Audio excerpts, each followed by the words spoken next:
2026 high-stakes general election reaches a critical juncture. Good morning, everyone. I'm Akush Lapinder. And I'm Ayanthia Ferguson, bringing you wall-to-wall coverage of Nomination Day 2026 here on the ZNS Network. Across the country, hundreds of political hopefuls will move from aspirants to candidates and officially throw their hats in the ring, vying to secure your vote come the May 12th poll day. That's right, Makushla. 41 constituencies, 3 full-fledged parties, a handful of independents, and maybe even some surprises here and there are expected to shape today's historic events, which are usually marked by a lot of pomp, pageantry, fanfare, and excitement. And we will be bringing you team coverage of it all, from Grand Bahama to Cat Island, Exuma to back here in New Providence, and all throughout the Family Island. Stay tuned to this broadcast for all the latest. We'll also have an official from the Parliamentary Registration Department to help guide us through the nomination process and why it's the first real step in getting these elections off the ground. And with over 200,000 voters on the register, a lot is at stake. And at stake it is. You know, we have an election that has the highest number of voters on register. We have a government that is determined, I would say. I'm really pushing to break that cycle of just nearly 3 decades of not having a consecutive term. They're hoping to break that cycle. And then we have the FNM, who's hoping to get back in office after losing in 2017. And not to be counted out, Ayanthia, we have the COI, who have moved somewhat from an activist group to a full-fledged political party.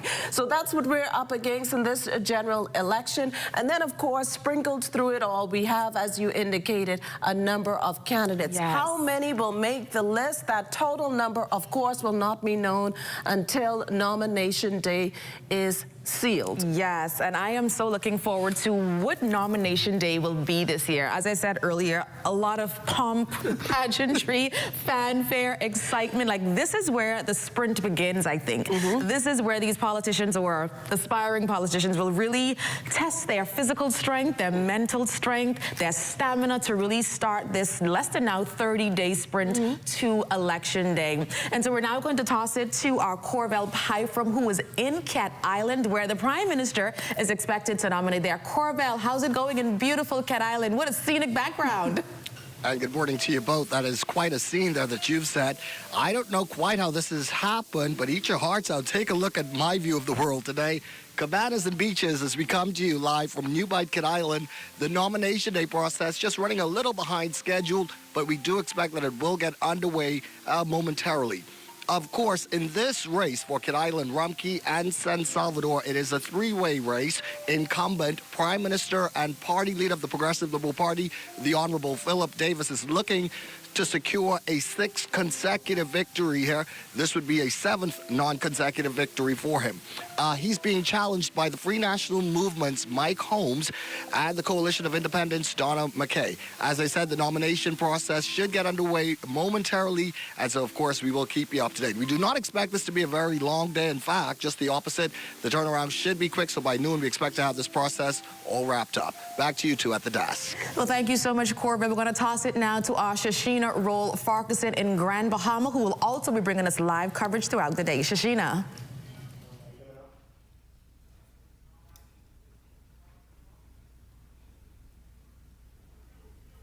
Thanks, Makushla and Ayanthia, and both of you have said it best. Today is nomination day across the Bahamas, and the race to May 12th, it's officially on. In the Northern Bahamas, the numbers tell the story. 16 candidates in Grand Bahama, 7 in Abaco, and 3 in Bimini, representing the Progressive Liberal Party, the Free National Movement, the Coalition of Independents, and 2 independent hopefuls stepping into the ring.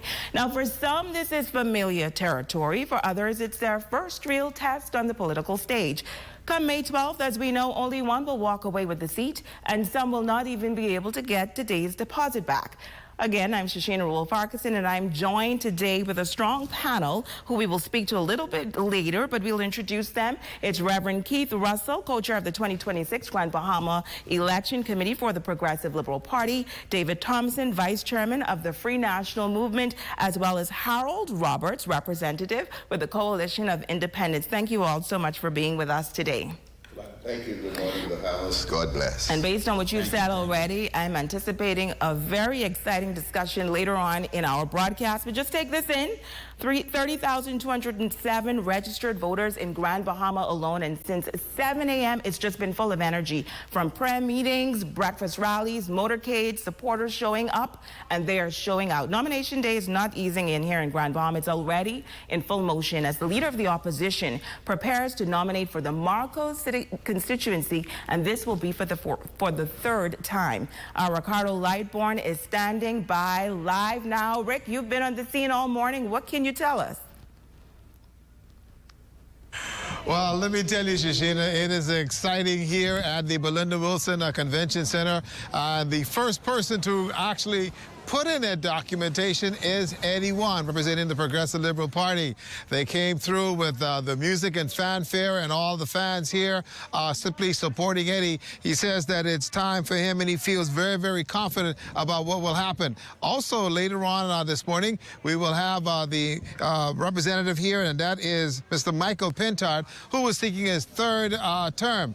As you do know, this has been an interesting run for Michael, because when it comes to Marcos City, if you go back to 2007, Shivago Lang won the seat. Then he was dethroned by Michael Darville of the PLP. And then for 2017 and 2021 was Michael Pintard. Now, as he comes to register later on this morning, the thing will be, he will look to become the representative here in Marcos City, and also keep in mind the leader of the Free National Movement. So that's two caps that he's going to be wearing this morning. But the PLP fans are all here.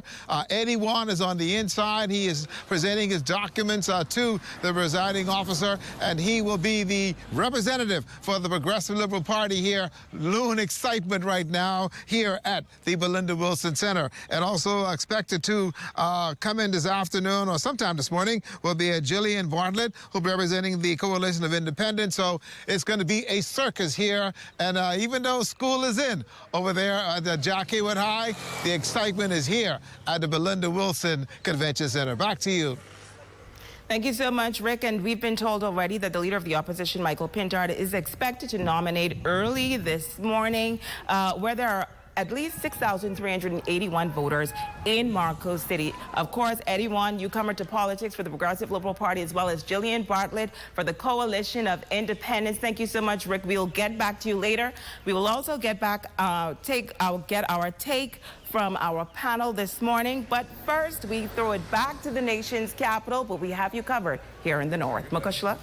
Oh, thanks so much, Shashina. Of course, we'll be checking in with Grand Bahama with our northern service throughout this broadcast. But as you can hear, as you just heard, rather, Grand Bahama is a heavy seat there. Five seats, heavy constituency, 5 seats up for grabs. One of them in which the leader of the opposition is vying for that seat. Some would say that Grand Bahama up to this point was a safe constituency, but that, of course, changed in the 2021 general election. We now go to our Lloyd Allen, who's standing by in Pinewood Gardens and dancing. So he must have a motorcade or hear some music behind it. The fanfare has obviously begun over there in the Pinewood constituency. Lloyd, what can you tell us? Good morning, Bahamas. Momentum is definitely building toward mid-12 general election. Right now, we have Cleveland in his Belmont School. You can hear the background. That's pulling up now. That's the COA, I believe. Now, already this morning, we've had a chance to canvass a number of centers. This one, as well as Essie McPherson and C.V. Bethel. Now, at this center, there are a number of candidates preparing for nomination. Among them is COI leader and Pinewood candidate Lincoln Bane. From the PLP, we have Miles LaRoda, and from the FNM, we have Denari Rowe. Now, again, it seems like Lincoln is being ushered in by his supporters, along with Junkanoo groups as well. You can see the chart right here. And so it's a lot of excitement building here. And this is an example of what today is going to look like across the country. Many of the candidates have already told us that they intend to come in with a bang. Even though today is nomination day, they want the Bahamas to know that they are their best choice moving forward. Now, again, this is momentary. They should be making their way in just a few moments. But again, as the day progresses, we intend to speak with a number of those candidates, hearing exactly why they've decided to put their name in the race. And again, this is an exciting moment for the country. We'll have more for you in just a few moments.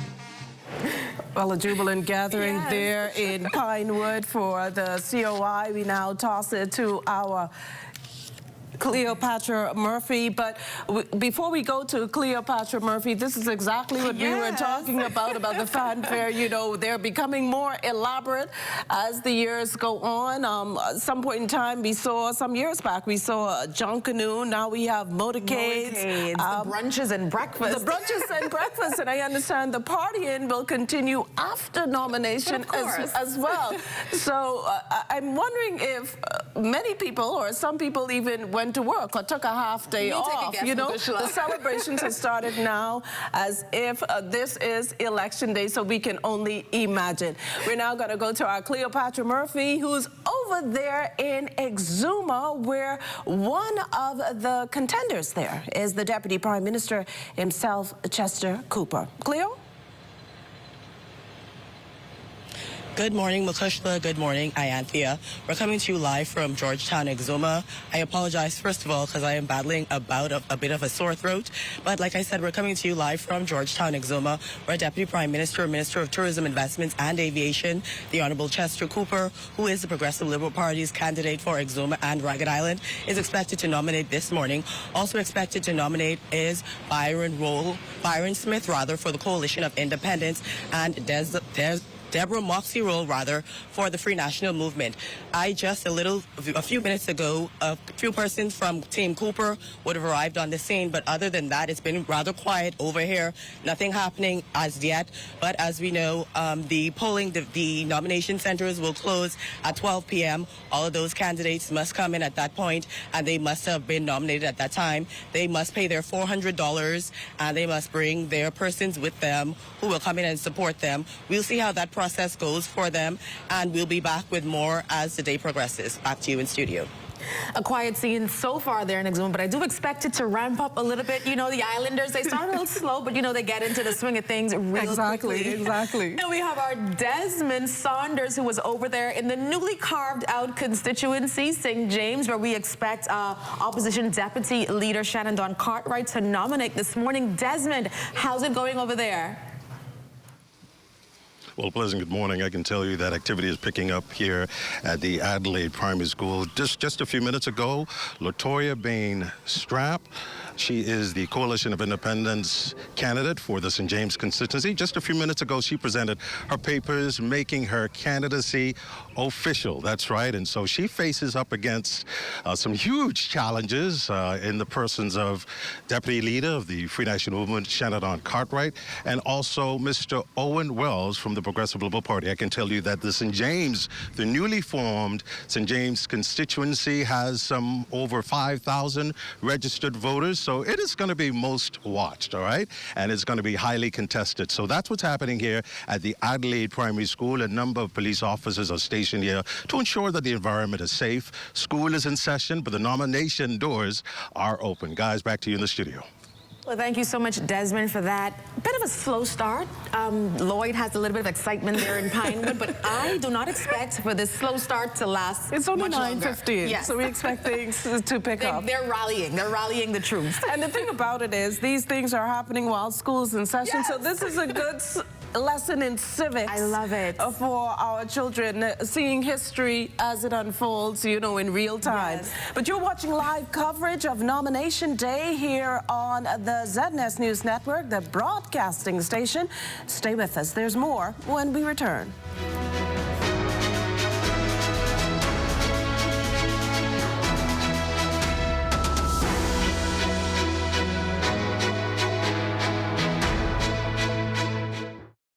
We are here in the time of need. There's no discrimination. The mission is to relieve the suffering. We volunteer, we deliver care. With donors and partners, we're always here to turn compassion into action. Protecting life and health with our training throughout the years. We empower to heal the world. There is hope, assistance with disasters. There is shelter and love for our people. We can work together to help those in need. So volunteer with us and donate to show you care. There is hope, assistance with disasters. There is shelter and love for our people. We can work together to help those in need. So volunteer with us and donate to show you care. Together, let's build a more resilient Bahamas. Community farming for food security. Climate programs suited for our island country. Together, let's build a more resilient Bahamas. This message brought to you by the Bahamas Red Cross Society in conjunction with the Broadcasting Corporation of the Bahamas. The Hidden Disabilities Sunflower is a globally recognized symbol for persons with invisible disabilities. The sunflower lanyard made our journey less stressful, smoother, and more inclusive. REACH is proud to support the Hidden Sunflower Scheme, which makes the invisible visible. So far, the Nassau Airport Authority and the Nassau Cruise Port are sunflower certified. So if you see someone with a sunflower lanyard, always remember to be patient and ask if they need some help. Please be kind and always remember to show respect. We wish to encourage more hotel operators with amenities such as water parks, restaurants, cinemas, government offices to join this initiative, making the Bahamas a more sunflower-friendly country. Please feel free to reach out to the REACH office at 328-4123, or you can reach out to the National Commissions for Persons with Disabilities at 396-8700.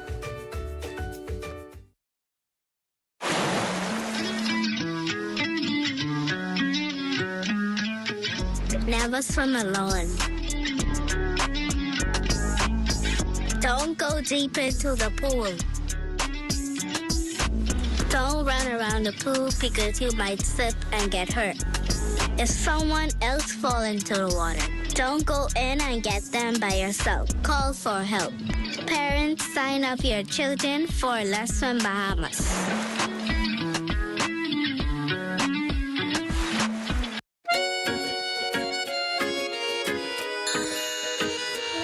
Are hungry, you have to feed them to make sure they stay healthy. You have to feed them every day.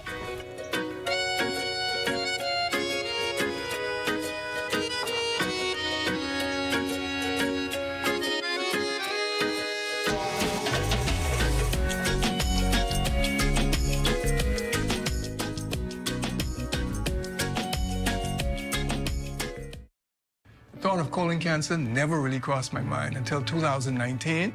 When a very good friend of mine was diagnosed with stage 4 colon cancer. I was shocked. Everybody was shocked because he was a picture of perfect health. He was young, athletic, successful, and full of life. Many of us are still in disbelief. I started to question my own health because if it happened to him, surely it could happen to me. Then came the fear, the anxiety, and everything else in between. Facing your own mortality is very sobering. But for me, I decided right then to have a colonoscopy, and I'm glad I did. Colon cancer is the third most common cancer diagnosed in Bahamian men and women.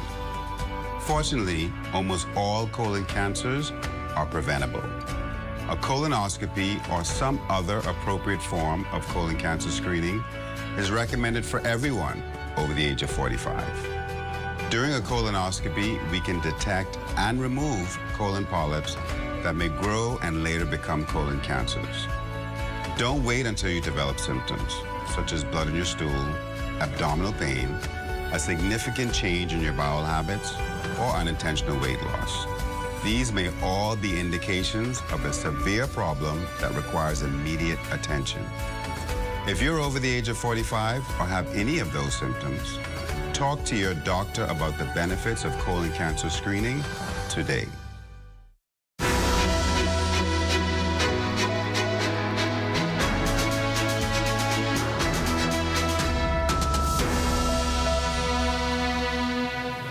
Well, welcome back to our live coverage of Nomination Day 2026, a pivotal step to the May 12th general election. And joining us at this juncture is former parliamentary commissioner and now consultant in the Parliamentary Registration Department, Sherlyn Hall. Mr. Hall, it's wonderful having you on our panel this morning. It's my pleasure to be here, and good morning, Bahamas. Good morning to you, Krishna, and good morning to the management of ZNS. Now, before we get into what Mr. Hall can actually walk us through this process we are going through today, we're going to throw it to our Shashina Rowe-Foxon in our Northern Service. Shashina?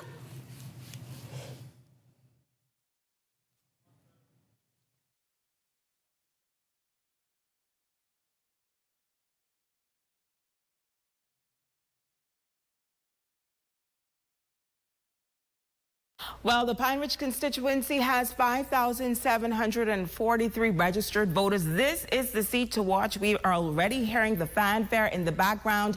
It is where the Minister for Grand Bahama, the Honorable Ginger Moxie, will once again nominate for this constituency. She's expected to go head-to-head with Dr. Charlene Reed for the Free National Movement and the Coalition of Independents, Daniel Mitchell. But what makes this seat even more interesting is the fact that the only independent candidate on Grand Bahama and the former member of Parliament for the area, Frederick McAlpine, is already throwing his hat in the race. Our Miko Knowles is standing by in the Pine Ridge constituency. Miko, I can feel the energy from here. What can you tell us?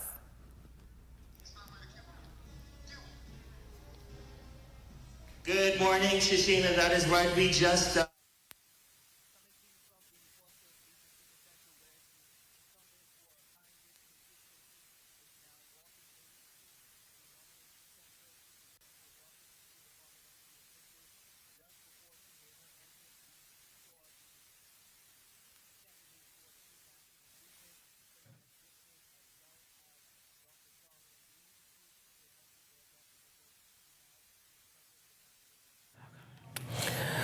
Well, as you can see on your screen, you have Ginger Moxie there making her way to the nomination site, I would think, and she is flanked by a number of supporters, including a Grand Bahama senator. We also have the media out in fine form to capture this moment in history.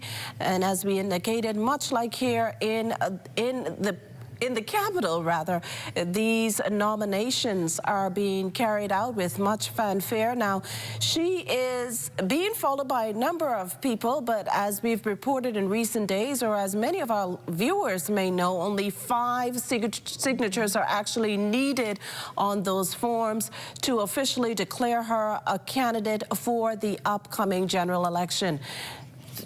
We're going to throw it back to our Shashina Rowe-Foxon right now to give us more on what's happening over there. She's considered a woman of action, and as we can see, she's met by the returning officer. That's the Minister for Grand Bahama, the incumbent for the Pine Ridge constituency. She's just sat down. She's before the returning officer. And I'm going to bring in my esteemed guest, Reverend Russell, at this point. Just talk about this process. Minister Moxie, this is a second time around. She's known as a woman of action, and she's hoping that once again she can retain this seat. What does this mean for the Progressive Liberal Party? Of course, this is a wonderful day. It's the part of our democratic process. Nomination day, we have the proroguing of House, the election date being set. And she's here running on her record, a wonderful record it is in regards to Grand Bahama and what she has done and where she has held things together for the Progressive Liberal Party and indeed for the nation. So we are pleased that she's in the race again, and I think she's going to win. Plainly put, she's going to win. Absolutely. As you are aware, for nomination day, there are a number of things and criteria that has to be met. You have to be a citizen of the Bahamas, over 21 years of age, sound mind, good character. You must meet all of the eligibility requirements.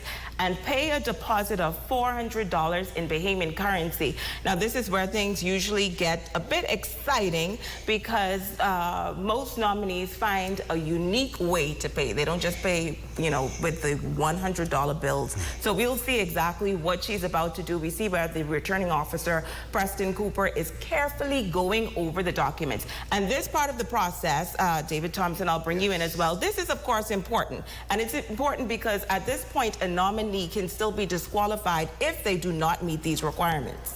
Yes, ma'am, that is indeed the law. And they are now going through forms C, D, and E as it relates to the nomination and the declaration as it relates to assets and liabilities. And it's important. We're talking about the assets and liabilities. Every nominee has to declare their assets. Yes. That is correct. Yes, ma'am, that is too correct. And when they do that, they also sign it so that it's verifiable by the government later as to whether or not the declaration is accurate or not, or as accurate as it could be. Reverend Russell, Ginger Moxie, she's considered the Energizer bunny on the island. She's considered a woman of action. Talk about some of the work that she's been able to put in to the Pine Ridge constituency. Well, she has had the beautiful Grand Bahama program that has employed a whole lot of young people, particularly in the Pine Ridge area. She has been engaged in repairing homes in the Pine Ridge area. She has galvanized a cadre of young people to engage the people of Pine Ridge to make sure they are constantly part of the process. She's been doing a great job. Pine Ridge is strong, and again, I believe that Pine Ridge will bring it home for the Progressive Party. We can't hear exactly what they are saying now, but I should mention that yesterday she did have a very serious incident as she was a part of the reopening of the Sweeting Ski all-age school. And a billboard, we understand, hit her in the head and she had to be rushed to the hospital. She did put in online that she was okay and that she was ready for nomination day. We're going to go back down there now so we can hear a little bit about what exactly is happening and some of the questions that are being asked to Ginger Moxie, incumbent for Pine Ridge. Resign Smith, 137-103. Okay, well, they brought it back to us. Now, a part of this nomination process, you have to have at least 5 registered voters within your constituency. And I've covered nomination day before, and sometimes you have nominees who did not get the 5th person and, you know, unfortunately had to be let down. We heard them calling some names already. I'm sure she has all of her paperwork and everything, all of her ducks in a row. This is the second time around. In fact, I think David will know more about this than I do. It's 10 persons. Is it 5? 5? Okay. Yes. Up to With 10. most candidates, they pad the list by adding on to the 5. Yes. Right. Yes. Yes. To show that they have the support. Yeah, some people have hundreds. Of course, I'm sure with these good gentlemen here, none of us are going to have any candidates who have less than 5. I think that both of these parties are sure. Well, let's indicate that with the parties, they have their supporters with them, so that if there's a problem, someone else could step in. Absolutely. Yeah, and fix whatever the concern is. Absolutely. This seat for the Progressive Liberal Party means a whole lot. Ginger Moxie, who is the leader right now on the ground, one of the more senior government officials, she serves as the first female minister for Grand Bahama.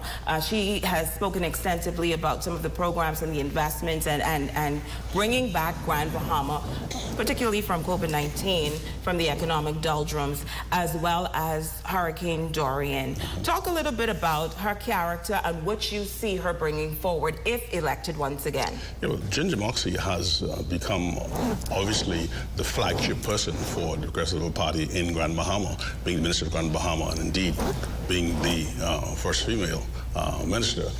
She is going to show that the progress that she has so far, because progress is a learning journey, is going to continue in Grand Bahama. And Grand Bahama is going to be one of the fastest growing islands in the country, as it is now with tourism and now airlifts and so forth. So we have been lagging behind for a while, but I think under her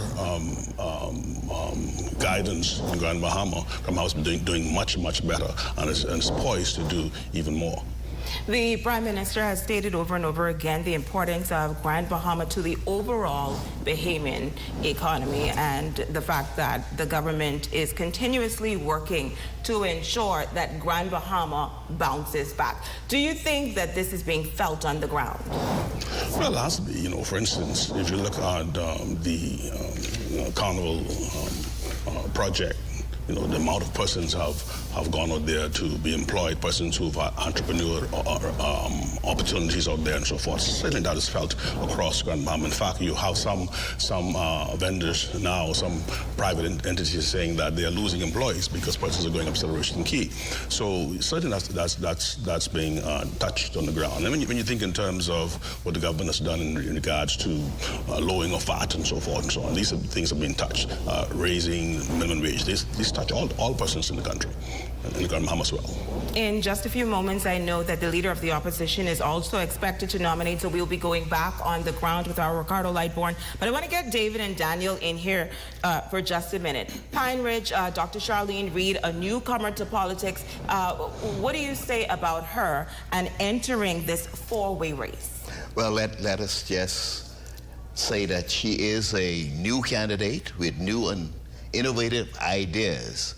She is an FNM who would have served in local government as a deputy local government councillor, and she is also a person who has care and concern for the people, especially of Pine Ridge.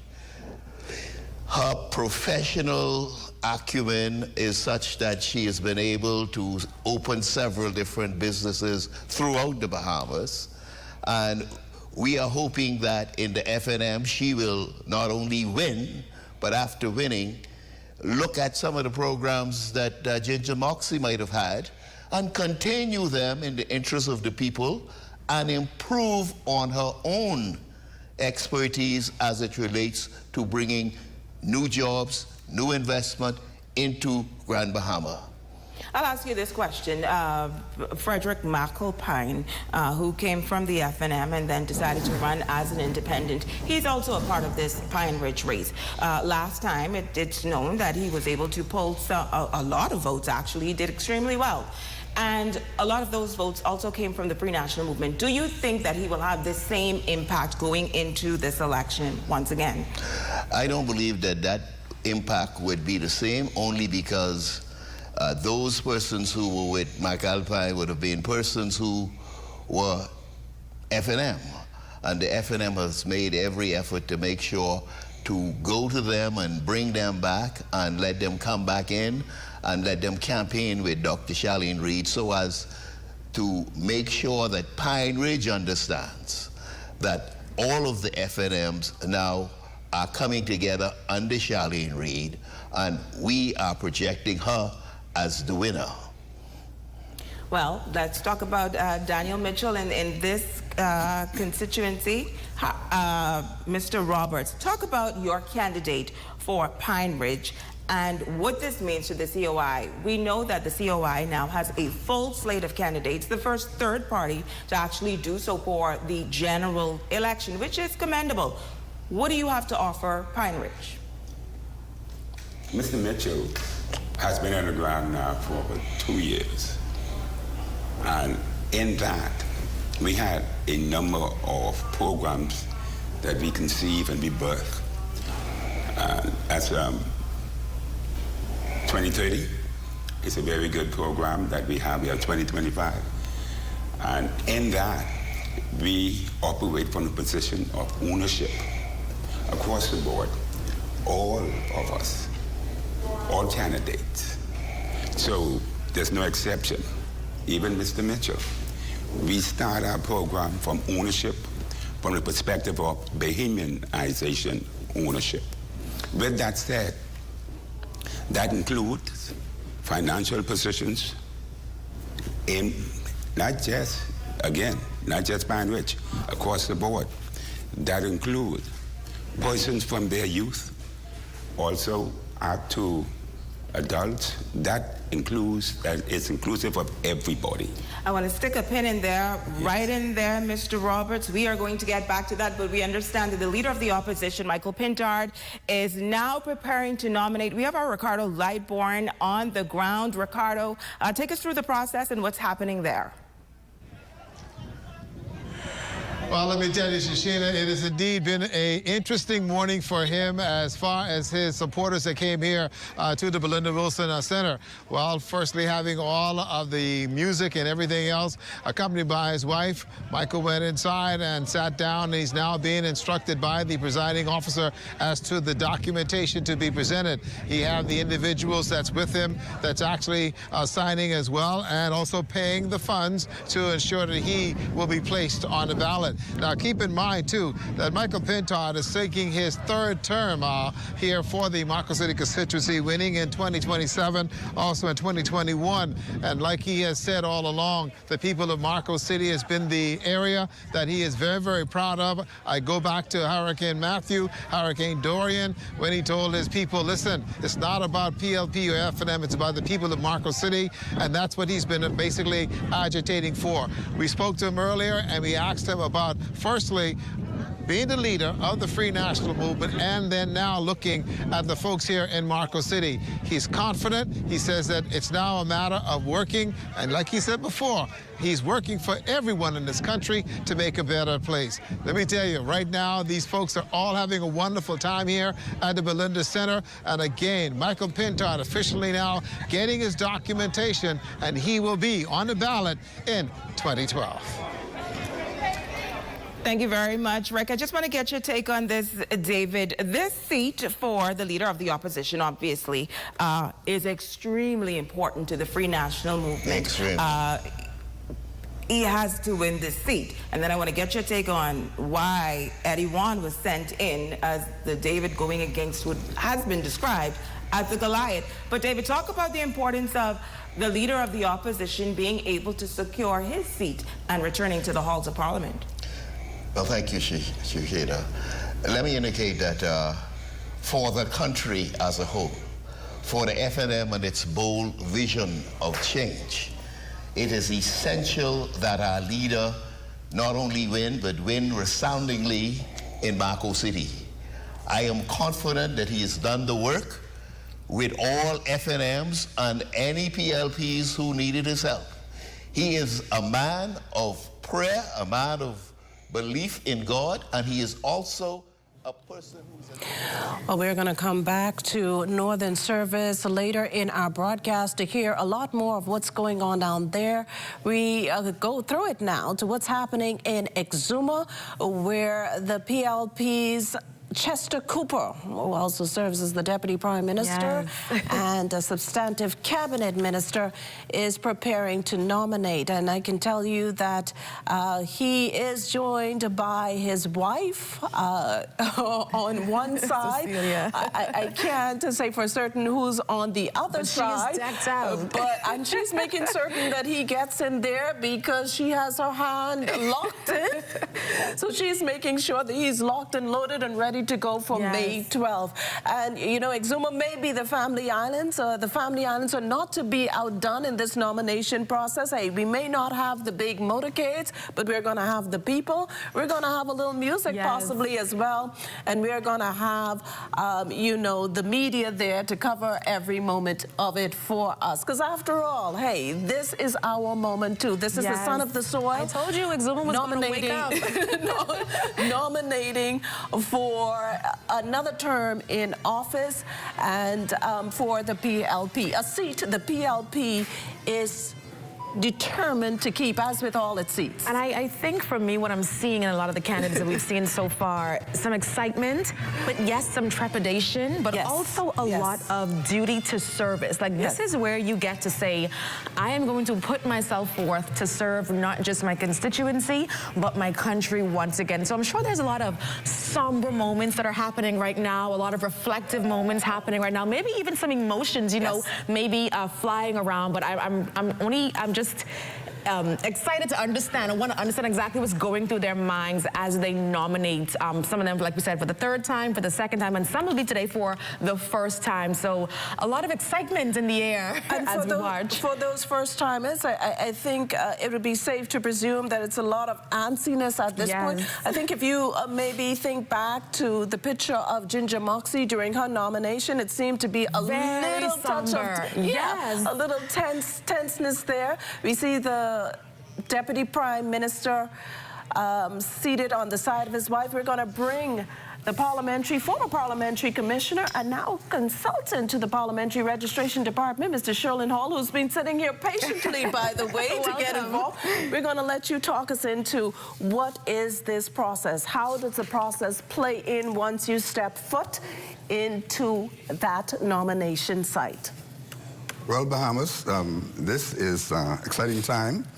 We are having an election 2026 where this is the highest number of registered voters we have so far on the register, as per figure of yesterday, 207,803 registered voters.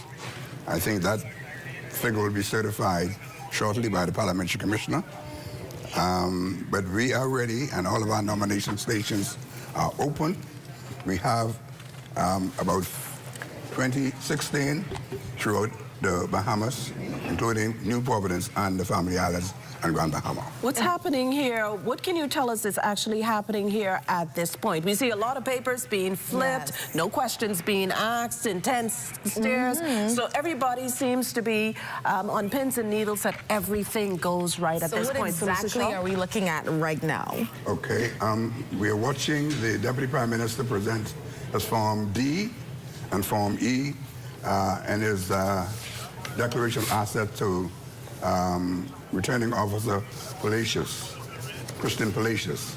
And her assistant is checking the register to confirm the number, the registered 5 persons who signed his nomination papers, to make sure that their names are on the register. They're eligible to vote in the Exuma constituency. So that's what she's checking. And he will present us $400 shortly. He will be issued with a receipt, which will be stamped, the parliamentary stamp. That money is to go into public consolidated fund. You speak of a Form D and E, but give us a better understanding of what those forms entail, what is actually on those forms. We hear about a declaration of assets and liabilities. What can a new candidate expect? Can I read? You can. Yes, okay. The Section 36 of the Parliamentary Election Act says, each person seeking nomination as a candidate for any constituency shall be nominated on separate nomination paper, which shall be in Form C of the second schedule and shall be prescribed by not less than 5 persons registered as voters in that constituency, and shall be delivered by the candidate or one of his agents to the returning officer, as we've just noticed. And a person shall not be validly nominated unless he is delivered to the returning officer the nomination papers declaring his qualifications, signed by that person in the presence of a justice of the peace or a notary public. That's Form D. The first one is Form C, second one is Form D. Okay. Now, we just saw the officer, one of the officers from your department on the phone. Is it that she's verifying the information that has been presented to her? How does that work? I have presented you a form with my assets and my liabilities. What process, what checks and balances are there to say that what I have presented is valid. confirmed. And before you answer that, we're going to check back in at this point with Grand Bahama for the nomination of the leader of the opposition, Michael Pintard. Shashina?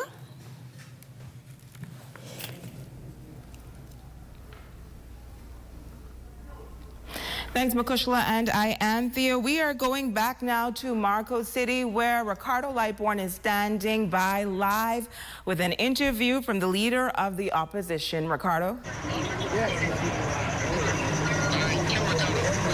Well, it's now official. Michael Pintard will be on the ballot for the 2026 campaign and for the Free National Movement. Michael, how do you feel at this point, and how do you think things are going to move in your direction? Well, I'm humbled by the support from the people of Marco City and from the support from the people of Grand Bahama. Today, we are happy that we're getting over the formalities of being nominated, and now it's back to work in holding the government accountable for the promises that they've made and failed to keep, continuing the work of sharing our vision for transforming the lives of people in Grand Bahama, in Marco City in particular, and across the Commonwealth of the Bahamas. So we are optimistic, and we know by the grace of God, on the evening of the 12th of May, will be the new government. Amen. Going back to the events that occurred on this island, going back to Matthew, going back to Dorian, you didn't care about what color it was. You cared about the people of Marco City. What do you say to the people of Marco City today? Well, I want to say to them how proud I am of their willingness, even when they were struggling, not just the people of Marco City, but across Grand Bahama. Our residents bind themselves together, and they sought to help others who were challenged. The team that I'm working with, even though we're rocking red today, we have been committed to working on behalf of all Bahamians, no matter what their political persuasion has been. And it hasn't been me alone. It's been really all of the persons who are here and hundreds more who've bound together to make sure we can help our fellow citizens. To your side, Mr. Grant, also Mr. Moore, what does that mean to have them standing with you here today? To have icons of the party to be here today, along with former members of Parliament. David Wallace is here. I'm sure David Thompson is here. Pakeisha Parker Edgecombe is here. We are a team. Amen. No matter all the lies others seek to spew to give the impression that we're not. And we stand on their shoulders, and we seek their guidance, and this is what we have done with veterans of the party. And so all who were minded to be on the ship, so that we're moving in a particular direction towards helping transform this country, we've welcomed them. Amen. And it isn't too late for them to get on board.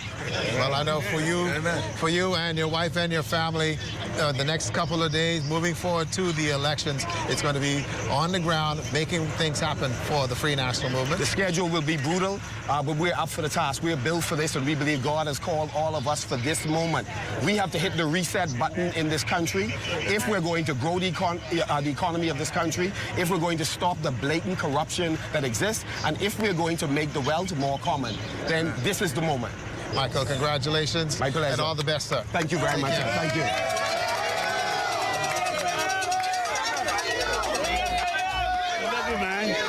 I went down and made sure you notarized all the papers. Thank you. Thank you. Thank you. Thank you. So there you have it. The Michael Pintard thank you, my brother. is finally on the ballot. He's got his documents. He's paid his money. He's signed everything that's necessary. There we go. May 12th. It's coming up very quickly. Thank you so much, Ricardo. The leader of the opposition officially nominated. David Thompson, he thought you were there with him. You're actually in studio with us.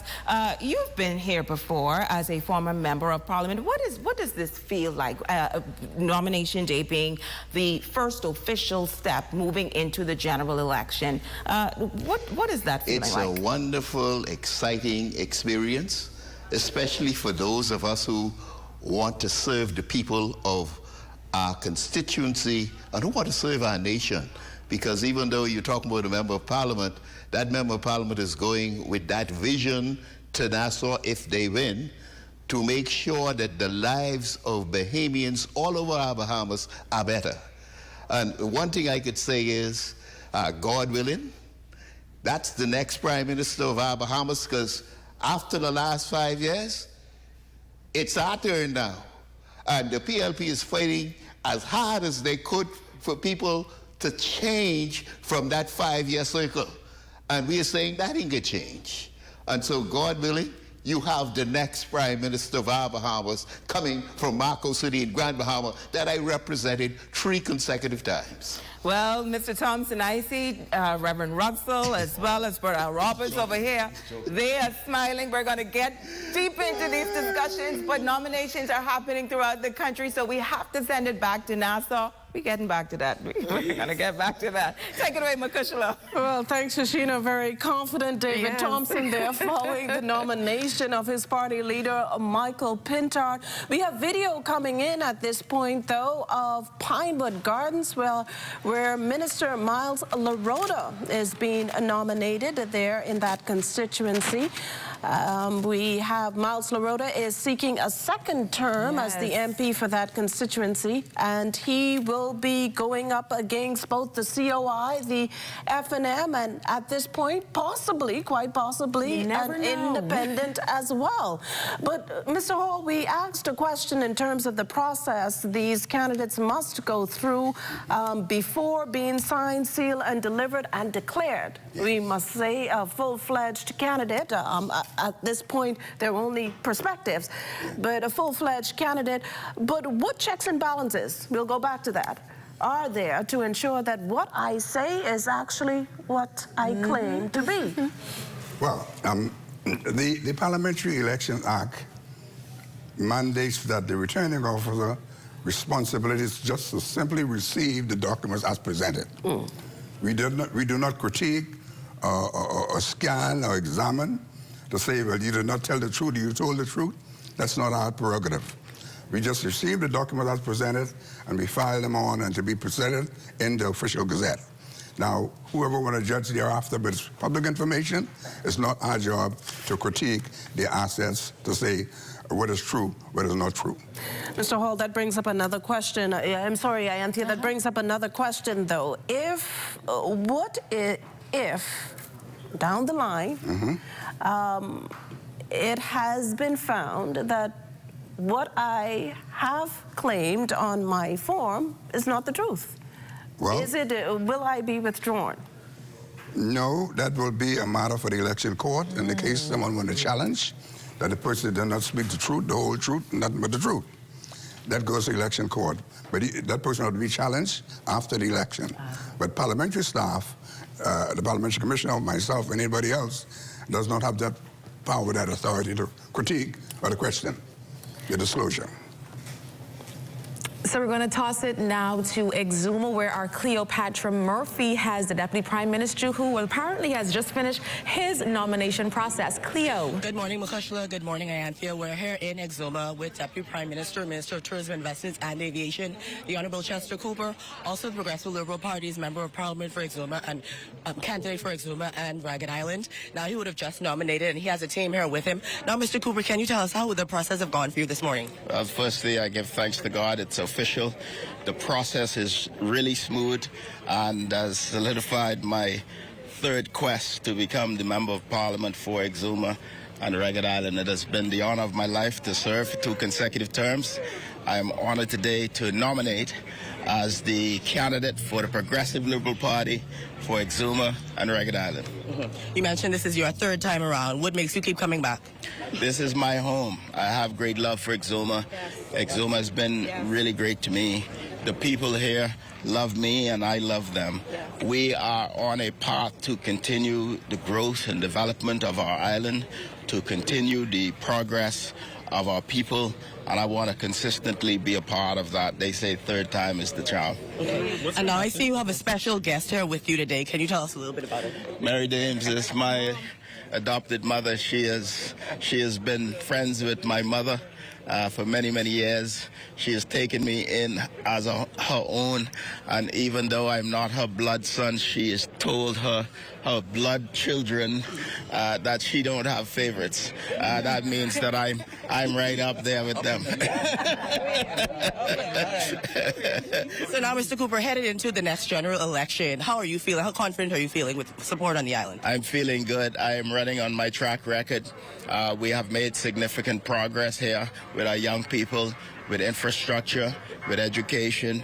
We have great plans ahead. We're building airports, we're building roads and docks and bridges all across the Exuma chain. We're continuing our work in Ragged Island. I hope that the people of Exuma will judge me by my work. The scripture says, "Ye shall know him by his fruit."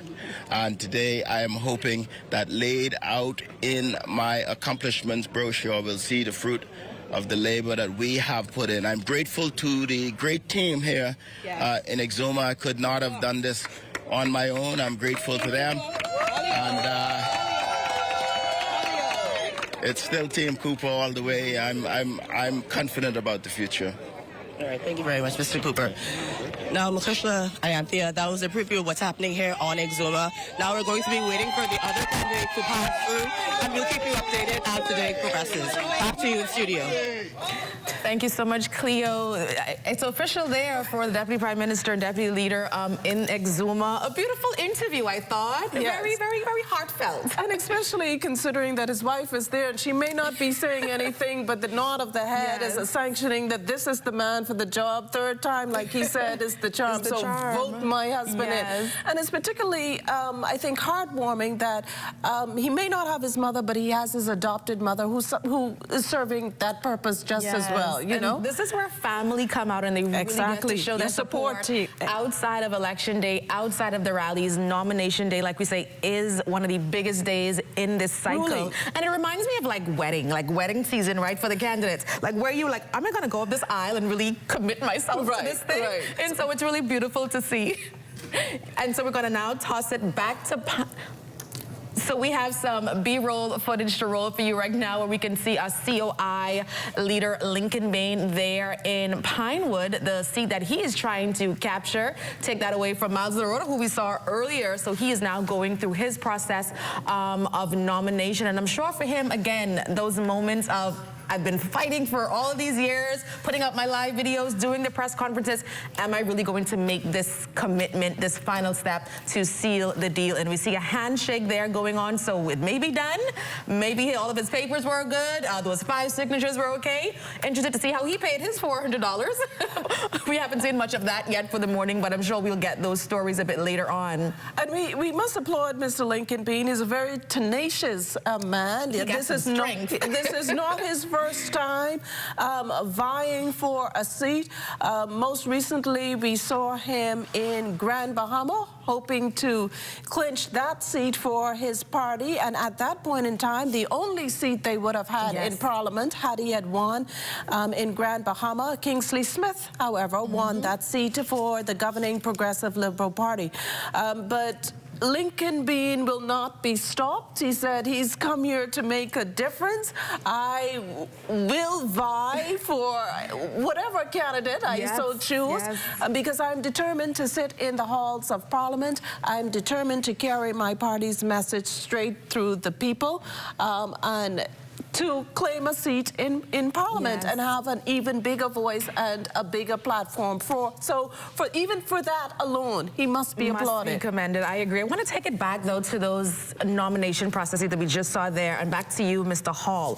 We talk a lot about the emotions and what's going on with the candidates and potential candidates, but what about the returning officers? Is there some trepidation there to make sure that they dot their I's, cross their T's, read everything correctly before sealing the deal for these candidates? Well, all of our returning officers have been properly trained. They are all, most of them have worked before, experience, and we met with them for yesterday to make sure they dot their I's, cross their T's, and we have absolute confidence in them. They are people of integrity. We've been getting some bad press recently, or some other stuff, but the law will deal with that. But let me just say, I want to commend and congratulate the entire electorate of the Commonwealth and within the Commonwealth Bahamas. We're going to have a peaceful election on May 12th because May 12th is a significant biblical number. Christ had 12 disciples and there were 12 tribes of Israel. So that number 12 is significant theology. But I think we're going to have a peaceful election. Scripture says we must pray for the peace of Jerusalem. We were going to also pray for peace of the Commonwealth of the Bahamas. And so do the returning officers tell the candidates in that moment, hey, your papers are not official, you're missing something here? Do they let them know that in that moment? Yes. They're going to make some decisions between now and 12 o'clock. But let me just say, every candidate must appear before 12 noon. If you come 1 minute past 12, police will shut the door and nomination will stop. And they bring all of that back to the Parliamentary Commission and Parliamentary Department. So, but I think we have absolute confidence in their capabilities and their performance. So we don't expect no hiccups at all. We hear these two terms tossed around, presiding officer, returning officer. Exactly what's the difference between the two? The returning officer is responsible for the entire constituency. For instance, in Baines and Grantstown, I have a list here. Sorry, Mr. Hall, while you make that note, we just want to note that you're looking at Prime Minister there, Philip Davis, in Cat Island with his supporters. Not sure yet if his nomination has been completed. Like they're about to march in, maybe, but we can say that we are now watching Prime Minister there in Cat Island on nomination day. And he is accompanied by his wife, Miss Anne Marie Davis, and it seems that he is going to brief the press, and that may be an indication that nomination has been complete. So we'll throw it to our Corval Pyfram, who's standing by in Cat Island right now for nomination day there. Corval?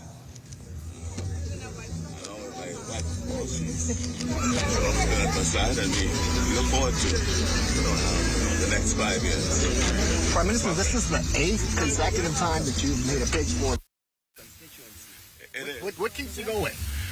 The people. Cat Island shaped me, and it made me. To anybody else. Humble. He's a humble man. Yes. I think you heard it all. They stuck with me through thick and thin. When things weren't going well, they stuck with me, and it is them that caused me to be where I am today, and I'm forever grateful. And I think you never cut him loose. Whatever. Children have been saying that we are safe with Ray. Mrs. Davis, what does the day feel like for you? You've done this many times before. Oh, wow, it's exciting. It's always been exciting. Today is even more exciting than the other times. Yeah. And we love our truth. There's one.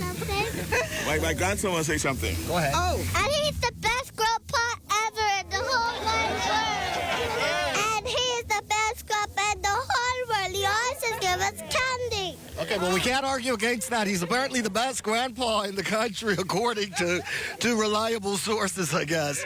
So Prime Minister Davis has arrived here. He's going to lead a parade onto the nomination site. Cat Island is showing up in great numbers for the Prime Minister as he makes a 7th consecutive, or is hoping for a 7th consecutive victory for the Cat Island, Rumkey, and San Salvador seat. And you heard him say there that, you know, the reason he stays in the race is because of the people. And you heard the people who's standing with him today say, well, they love him. He's a humble man. And he has served them well. That is what his supporters are saying here this morning. All along this street, we're in the Bight Cat Island, and there is a sea of PLP supporters against a very beautiful backdrop here this morning. It's about 80 degrees, nice wind blowing on this spring morning here in Cat Island, a historic morning. Prime Minister Philip Davis, the incumbent candidate for the Cat Island, Rumkey and San Salvador seat, his challengers, the F&Ms Mike Holmes and the COIs, Donna McKay. He should be making his way to the administrator's office. That is where the nomination process will take place. That ought to be a quick turnaround. The process itself takes somewhere between 10 to 20 minutes, and so it should be a quick process for the Prime Minister. And then after that, we expect to see the other candidates as well. But this is quite a turnout. You know, we're looking far down the street, and we see just a sea of PLP supporters.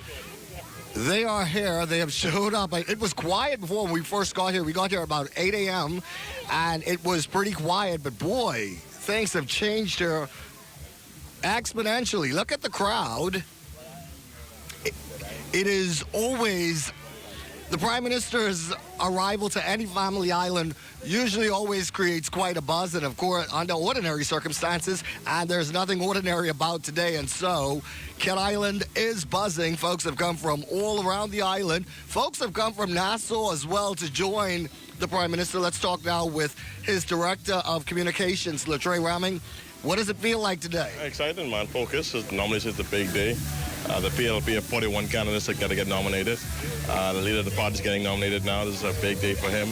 A very important election. I think that all accounts, the PLP is ahead in the polls. We anticipate and we expect that in a couple of weeks that the PLP could be in a position to break the cycle of changing governments every 5 years. We're doing wall-to-wall coverage across the country. What's the nomination process? What are you hearing? How's that been going? I think smoothly for most of the part. I know a number of PLP candidates have been nominated.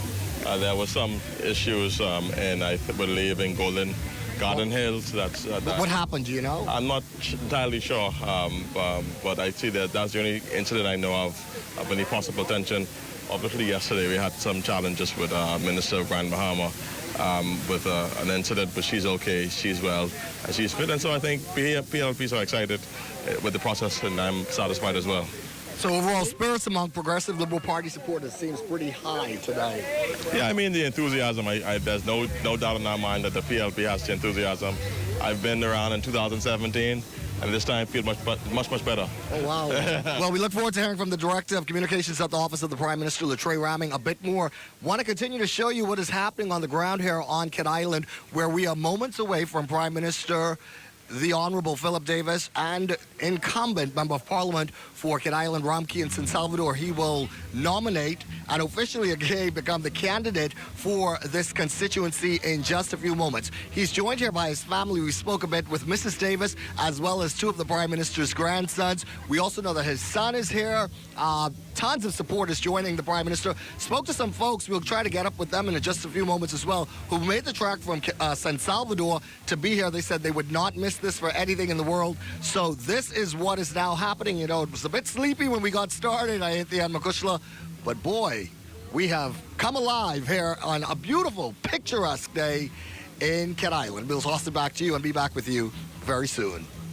Too much fun there, Corbell. I must say, envy our colleagues today. I very much envy them. That's the beauty, though, of the nomination sites on the Family Islands. You have a picturesque journey into the nomination site. And what a sought there, an insert, as we call it in journalism, from his two grandsons. You know, we don't know. And Mr. Hall, I'm sure you can't tell us what goes into picking a candidate. But as far as they're concerned, the best granddaddy. He's the best granddaddy, and he gives us candy, so he's a sure winner. Yes, and then we see them on the screen once again, I guess, walking now, marching into that nomination site. As Corbell said, a sea of people showed up. It started off a little bit sleepy, like we saw with some of the Family Island sites, but as we can see, sleepy no more. They're sleepy no more. And of course, he talked about the people who traveled not just from New Providence, but from San Salvador and the surrounding areas to be there on the date. Imagine now leaving your own island, your own constituents to go, you know, to be where the Prime Minister is nominating. Must be a good feeling for him to see people who followed him, not just from his constituency, but around the Bahamas to be there to support this this big day for him. And a money shot photo there, we see that the wife of the Prime Minister is now pushing perhaps another grandchild. So we have grandchildren in tow as the Prime Minister makes his way to his nomination site in Cat Island. And they're calling it a blue wave this time around, the PLP in their election campaign. And as we heard from Latrey Ramming, they're really pushing, they're confident that they will change that cycle, break that cycle of governments changing every 5 years, which has been the case for nearly 3 decades now. But we're now going back to Mr. Hall. Yes. This, we understand that 5 signatures are needed on those forms. Yes. I have a scenario for you. So I want to tell me what would happen if. and it may have happened sometime. If those 5 signatures and one we found does not belong in that constituency, correct? Yes. Am I, as the candidate, given time to find that 5th person within my window of 9 to 12? And speaking of 9 to 12, these candidates are coming out very early. I think they've been given a mandate of 9:30, 9:45. Get this thing over it. Yes. But what would happen in the case of me? I realize I only have 4, and I have to find 5. Okay. Well, the returning officer has the discretion. You must comply with the law. The 5 subscribers' signatures on that form must be registered in your constituency. Correct. However, if someone voters card in another constituency, the returning officer will, if sufficient time is allocated, he asks the candidate, well, you can go back and get the 5th one and come back before 12. So he has that discretion, but if that happens, we will not outrightly reject the nomination paper. He give him a chance to get that 5th person who is registered in the constituency. Now, those registered voters in the constituency, it need not matter if they are family members. No, it doesn't matter. Once you're registered, your voter's card confirms that you're in that constituency, then the nomination will be accepted. I think we were having this discussion offset. Surprises. Any surprises you've seen before in terms of nomination day? And who showed up? You've been in this for a while. You're now back to a consultant, so I'm sure something has happened. Yeah, I've done 2 referendums before. Exactly. And a general, and this is my. I'm not the number 1, but I'm involved. Right. There's one instance where I think one candidate brought coins to nominate. We had to count all those coins. We remember. $200. So I think he wanted to make a statement. I wouldn't say who it was, right? But I want to say something about the difference between the returning officer and the presiding officer. The returning officer is in charge of the entire constituency. Okay. So Bane Town has 9 polling divisions. Under the returning officer, he will have 9 presiding officers. One presiding officer in charge of each polling division. Okay? And it goes right down to the entire 41. And let me just say, in the entire Commonwealth, we have over 500 polling divisions. I mean, 500 presiding officers and 41 presiding officers. Okay. Each of them will have an assistant who will assist that person in the case of some sort of emergency for the process. It's very complex, but it's exciting. It is. And I love the fact that, not just for the candidates and the parties, the parliamentary registration department itself has to rally its troops and do its checks and balances. Let me just say that. There's no other agency in the country that operates like parliamentary. The Ministry of Works has the physical part, education has the educational part, labor has the employee part, but parliamentary has the entire. That's heavy duty. We do all the heavy duty in the country. Okay, we elect the government of the country. In some countries, they call them the electoral management body of the Bahamas. So I think we have to lobby for more recognition, number 1, for the department, upgrade the status of the parliamentary commissioner, because we are the management body of the Commonwealth.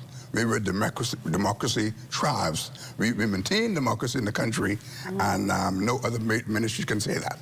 And it's interesting you say that, because it's almost like after Election Day, your department kind of goes like into a slumber for a long time. But your role is so crucial and critical to how the Commonwealth of the Bahamas operates and runs. And I agree with you. I think we should talk a lot more about why your role and your department's role is so important. I think most of the observers, we having observers to come and watch our elections too. Or the OAS, CARICOM, Commonwealth, and the Commonwealth as well. Most of them have recommended that we create what we call a electoral council or electoral committee, whereby they will be responsible for elections as we move and develop our democracy. So we look forward to that coming on stream shortly. Mr. Hall, you speak of a vast number of people having to work in this department, especially in the case of a general election, I would think. You indicated earlier that they are trained and trained well. What does that training look like, and when does that training actually start, or is it ongoing? Ongoing, yeah. Because it's ongoing to a lower degree after the election. The continuous register came on stream effective on the 20th of December 2020. Parliament passed that act because we now continue from 2016, which this register was created, and there was no need to create a new 5-year register. So we're going on to that. But we train our staff, now it's on a daily basis, on a yearly basis, really.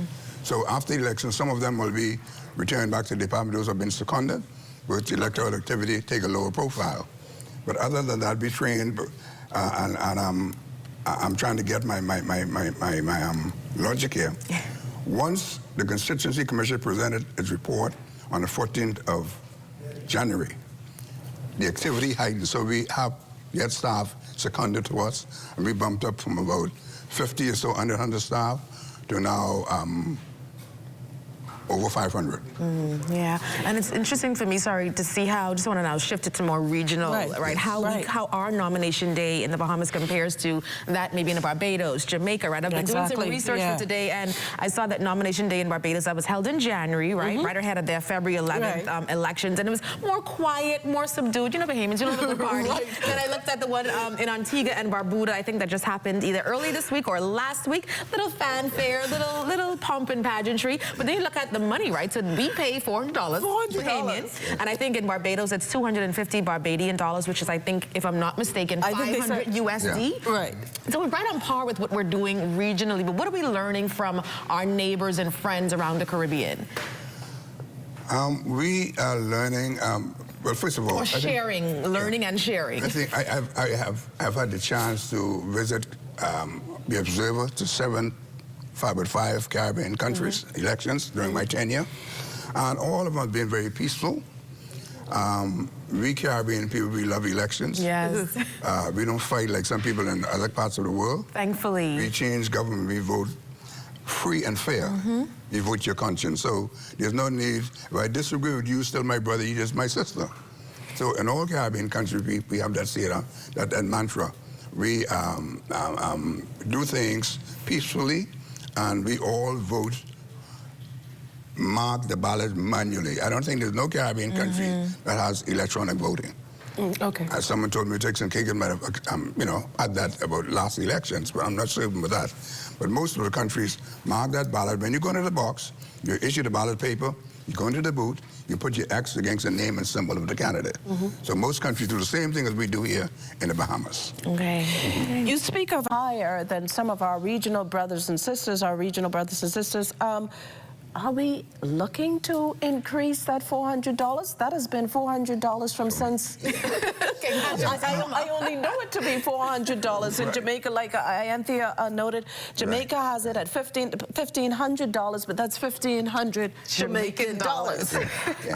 Are we looking, has the parliamentary department ever lobbied, or has the government ever come to you to get your suggestion in terms of probably hiking that by possibly just $100? And do you feel this would have some impact on the caliber of candidates possibly that we have? But before we answer that, we're going to give you some time. We're going to give you... That was deep in thought. Yeah, that's a loaded one. We're going to give you some time to think about the answer to that question. But we see here footage of the Prime Minister just moments away from entering the nomination site over in Cat Island. It's the administrator's office. The administrator's office, I'm sorry, over on Cat Island, in New Bight, Cat Island. And see, Mr. Hall, you see why we have you here with us? All the fine details. To guide us. Yes, in New Bight, Cat Island, the police posted at the door to ensure that everything, law and order, is secure. And that's another thing we are assured by the Minister of National Security and the Minister with responsibility for elections, Wayne Munro. That security will be heightened. There will be heightened police and defense forces on the ground to ensure that our long-standing tradition of free and fair elections or the nomination process continues. That's correct, yes. So while we wait for the Prime Minister to answer, maybe Mr. Hall, you want to give that question a shot? Just maybe. Let me give a shout out to the police officers who man all our stations, and particularly the Commissioner of Police herself, and all the commandos who've been assigned to the various constituencies. In other words, there's a police commander assigned to each returning officer, okay? To make sure he will accompany her throughout the electoral process until the election is completed on the 12th of May. And the PM now walking into that administrator's office, setting the scene, you know, making sure that everything is right for him. He wants his wife clearly next to him as he walks in. So there she goes, taking her place, her spot, as the Prime Minister now walks into this administrative office to officially nominate in these 2026 upcoming general elections there in New Bight Island. Interesting times, exciting times. And we said that this, as Corbell said earlier, his 8th time, you know, going through this nomination process. There you see the door closed behind him as he went in. And so, of course, we hopefully will have more video of him as he comes out. But back to your point, Mr. Hall. Yes. We were saying what's happening in the Caribbean. I think we, as a member of CARICOM community, we all practice the same level of democracy and free and fair elections. So I think we set the pace because we normally have a higher voter turnout than most Caribbean countries. We hope that the turnout will be around about 80% this time around because we have a higher number of electoral voters, 207,803. So we expect that number to be around about 80-something%. All right, you are watching wall-to-wall coverage of the 2026 nomination day here in Nassau, and of course around the islands. We have coverage around the country. We'll be right back. You're watching the ZNS Network.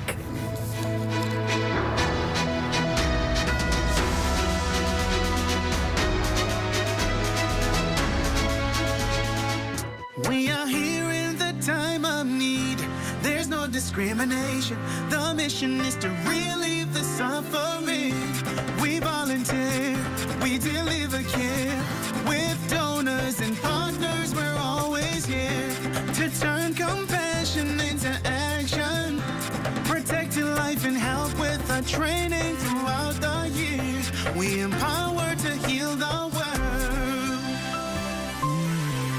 There is hope, assistance with disasters. There is shelter and love for our people. We can work together to help those in need. So volunteer with us and donate to show you care. There is hope, assistance with disasters. There is shelter and love for our people. We can work together to help those in need. So volunteer with us and donate to show you care.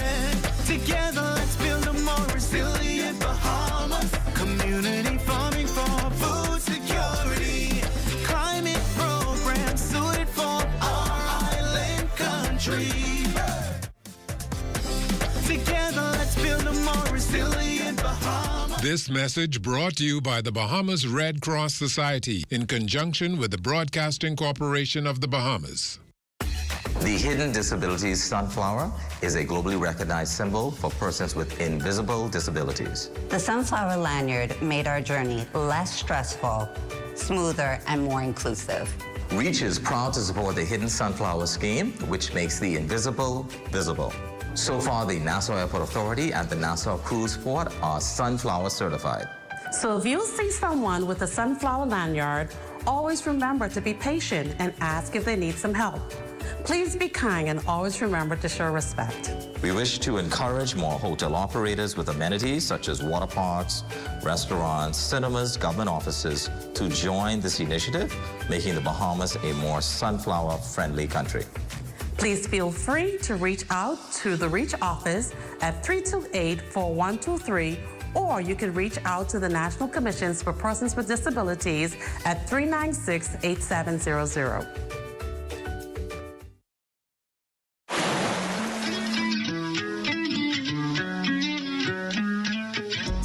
never swim alone. Don't go deep into the pool. Don't run around the pool because you might slip and get hurt. If someone else falls into the water, don't go in and get them by yourself. Call for help. Parents, sign up your children for Let's Swim Bahamas.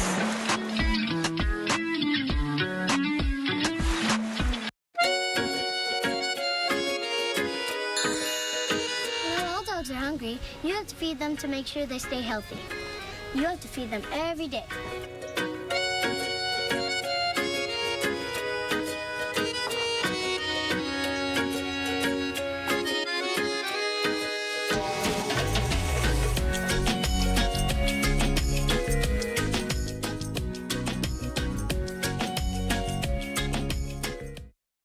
The thought of colon cancer never really crossed my mind until 2019, when a very good friend of mine was diagnosed with stage 4 colon cancer.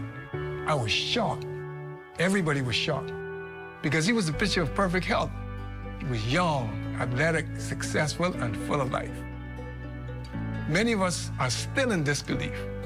I started to question my own health because if it happened to him, surely it could happen to me. Then came the fear, the anxiety, and everything else in between. Facing your own mortality is very sobering. But for me, I decided right then to have a colonoscopy. And I'm glad I did. Colon cancer is the third most common cancer diagnosed in Bahamian men and women. Fortunately, almost all colon cancers are preventable. A colonoscopy or some other appropriate form of colon cancer screening is recommended for everyone over the age of 45. During a colonoscopy, we can detect and remove colon polyps that may grow and later become colon cancers. Don't wait until you develop symptoms, such as blood in your stool, abdominal pain, a significant change in your bowel habits, or unintentional weight loss. These may all be indications of a severe problem that requires immediate attention. If you're over the age of 45 or have any of those symptoms, talk to your doctor about the benefits of colon cancer screening today.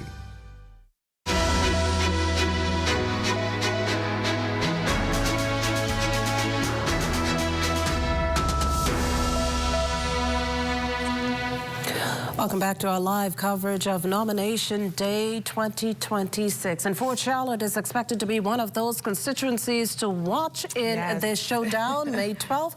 And that's exactly where you can find LaDawn Davis, who is posted there. LaDawn, what can you tell us? Hi, Anthea McCushla. I'm here at the Fort Charlotte headquarters of the PLP candidate, Mr. Sebastian. And as you can hear, the music behind me, a motorcade is forming. He's gonna nominate at the T.G. Glover Primary School. Now, I'm gonna get to speak to a few of the campaign workers who are here at the PLP headquarters here in the Fort Charlotte constituency. We are excited. We are riled up. We are ready. We're going higher, higher, higher. Sabas for Fort Charlotte all day, every day. All right, so you have your pom-poms. You're ready. You're ready. Tell me a little bit about why you're supporting Sebastian. Well, I'm supporting Mr. Sebastian because he has transformed my community. We're going higher in Fort Charlotte, and I can't wait till the 12th of May to mark my X in Fort Charlotte. We're going higher. Wow, this slogan, going higher, is resonating here in the Fort Charlotte constituency for the Progressive Liberal Party's candidate, Mr. Sebastian. Oh, ma'am, what are you doing? She's about to knock me over with a flag. Why are you supporting Sebastian? I'm supporting Sebastian because he's the man to support. We're going higher and higher in Fort Charlotte, and he's doing the right thing in the community, and he's the right man for the job. Higher and higher with Sebastian. This is probably the best day that I can imagine happening for Fort Charlotte. I've been a member of Fort Charlotte at this constituency for 49 years, give or take 6 months. And I have seen from the worst of them to the best of them. I've seen candidates come and go. I've seen political candidates, and I've seen people who were truly invested in the community. And for the past 4 or 5 months, I've got the chance to meet Sebastian I have seen the work he's done. I've seen the roof he's fixed. I have personally seen the wheelchairs he's given out to my friends. I have seen the homes that he's helped. But the most important thing that I've seen, what no one probably could catch on camera, is the motivation and the hope that he provided to the kids in the community. I have people that 30 years old never registered to vote. And they are happy to register to vote just to vote for Mr. Sebastian. So I'm just happy that he's here and he's doing what he's doing, and I just wish him all the best. And for Charlie, support him all the way. We get higher. Relatively a different scene here at the F&M's candidates head office here in the Fort Charlotte constituency. Travis Robinson, they're serving breakfast and getting ready for Mr. Robinson to actually nominate in the upcoming general elections at about 9 or 10 this morning. I'm joined by the chairman of the Fort Charlotte constituency, Ms. Charlene Saint. Charlene, talk us a little bit about I guess, nomination for Travis Robinson. A few days to go before the upcoming general elections. Your thoughts on it? Well, first of all, for me, I want to give God thanks for where we are today because we have come a long way. Travis has been on the grounds for 4 years now. Travis Robinson represents the next generation. I come up in the church where I often hear what we do first determines what happens next. And so we gather here today, first of all, in prayer, giving God thanks for everything. And so we know that God have great things ahead of us. We are all excited, fired up, and ready to go to win this victory, bring this home for Fort Charlotte. Travis has been under my wings for many, many years. And so I just want to give God thanks for his life. And as we leave here today, we leave enthused. We leave with high energy and high expectation.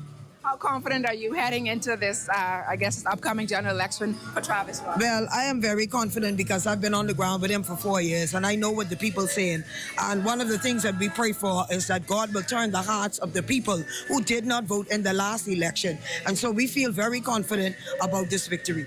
All right, there you go. The F&M's Fort Charlotte chairman, Ms. Charlene Saint, talking about Travis Robinson, who she's confident that will be victorious on the May 12th or in the May 12th general election. Back to you in studio.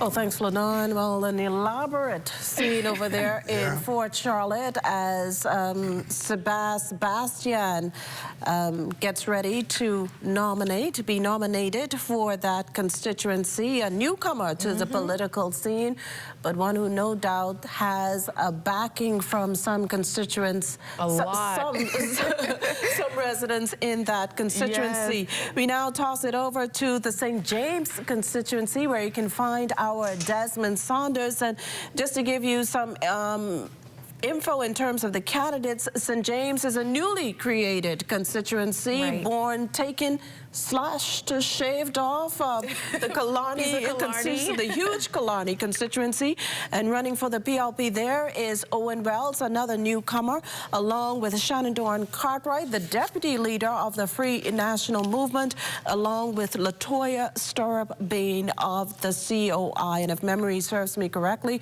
I think our Desmond Saunders told us that Latoya Stirrup Bane had nominated earlier on. So Desmond, what can you tell us at this point? Good morning. I'm coming to you live from the Adelaide Primary School, where I have joining me Latoya Bain Stirrup, the Coalition of Independents candidates for St. James. In just a few minutes, she will be stepping into the building to nominate and contest the St. James constituency. As you're aware, the St. James constituency is a newly formed constituency, and high hopes for this area. You tell me that your platform is inclusivity. Yes, sir. Good morning, Bahamas. Good morning to the constituents of St. James. My platform is about inclusiveness. You know how members of parliament would always go and make major decisions without even consulting the constituents. For me, if given the opportunity to serve as your member of parliament, St. James, we must first meet on mutual ground, where we discuss the facts and the issues and then vote on it. Whatever the majority says, that's what we take to Parliament. So you will always be a part of the decision-making process. Thank you very much. Now, this is going to be an interesting race because you have the deputy leader of the Free National Movement, Shannon Cartwright, contesting the seat, along with Mr. Owen Wells from the Progressive Liberal Party. But you say that you all get up and ready. You've talked about some of your plans and your vision. This area has over 5,000 registered voters. So this is going to be a most watched race. And guys, back to you in the studio. Oh, well, thanks, Desmond. That's our Desmond Saunders there down in the St. James constituency. As we know it, a three-way race between the PLP, FNM, and COI. When those nomination papers are all in, we will know better if there's an independent in that race. We now go to Owen Wells. Yeah. Owen Wells, the newcomer in St. James, as we indicated earlier. As you can see, Mr. Owen Wells, the Progressive Liberal Party's candidate for the St. James constituency, presenting his nomination papers today here at the school, but an avalanche of support by progressives. How do you feel this morning? I feel great. I'm excited. As you can see behind me, everyone is excited. We're ready for our day. Election is upon us. And guess what? 2 straight, PLP all the way. I see one of your platforms, public safety. How do you plan on bringing this initiative to life? Take a community like where we are right now, Adelaide. What we will do is we will implement CCTV in Adelaide. The government right now has made a tremendous investment in CCTV, but I'm going to bring it a little bit further by bringing it into this community to make it safer. Okay, thank you very much. So there you have it, the Progressive Liberal Party candidate for the St. James constituency, Mr. Owen Wells. Just a few minutes ago, we saw where the Coalition of Independents candidate presented her nomination papers here at the Adelaide Primary School. Back to you guys in the studio. Well, thank you so much, Desmond and LaDon. There we saw our constituents there, our candidates there, rather, in St. James as well as Fort Charlotte. 2 races to watch. But I want to ask you, Mr. Hall, how does the creation of new constituencies shape what you do at the Parliamentary Registration Department? Well, I see you smiling. Creates a lot more work. I mentioned that we have 500 polling divisions. Right. This constituency. And the polling divisions have not increased in numbers since 2017. So when the Constituencies Commission decides to create new constituencies, we will take, if I give you the better term, polling divisions from Golden Isles, polling divisions from Tall Pines, polling division from Kalani. We group them together and to form a group, a group which is consistent with the other constituencies. So we call that gymnastics manipulation of polling divisions, not voters.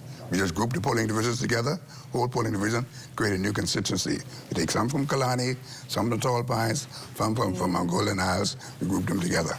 But those constituencies still remain, polling divisions still remain in those constituencies to function. So we just shuffle, it's like a deck of cards. You shuffle the deck of cards, and then you create another hand of cards. So sounds like a lot of handiwork, a lot of hands-on work that goes into that. It's a skill. It's an expertise, really. Now, the Americans have their own term for it, but we do it to make sure, like shuffling the cards, and then we group them together. That's all I can say.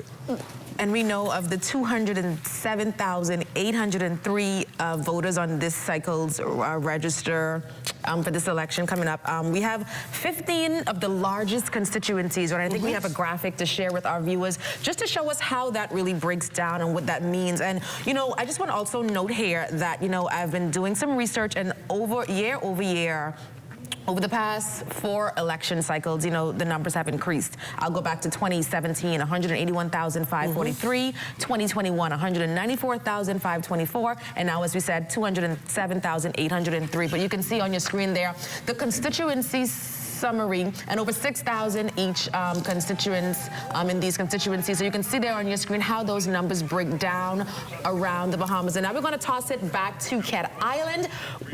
where we can see the Prime Minister now out of that administrative building, officially nominated now. We can see that that process is done for him. And he's swarmed there by reporters and about to give an interview on what that process looked like. I'm exhilarated by the fact that I'm taking another step and to be amongst a unique group of persons who would next be elected to Parliament.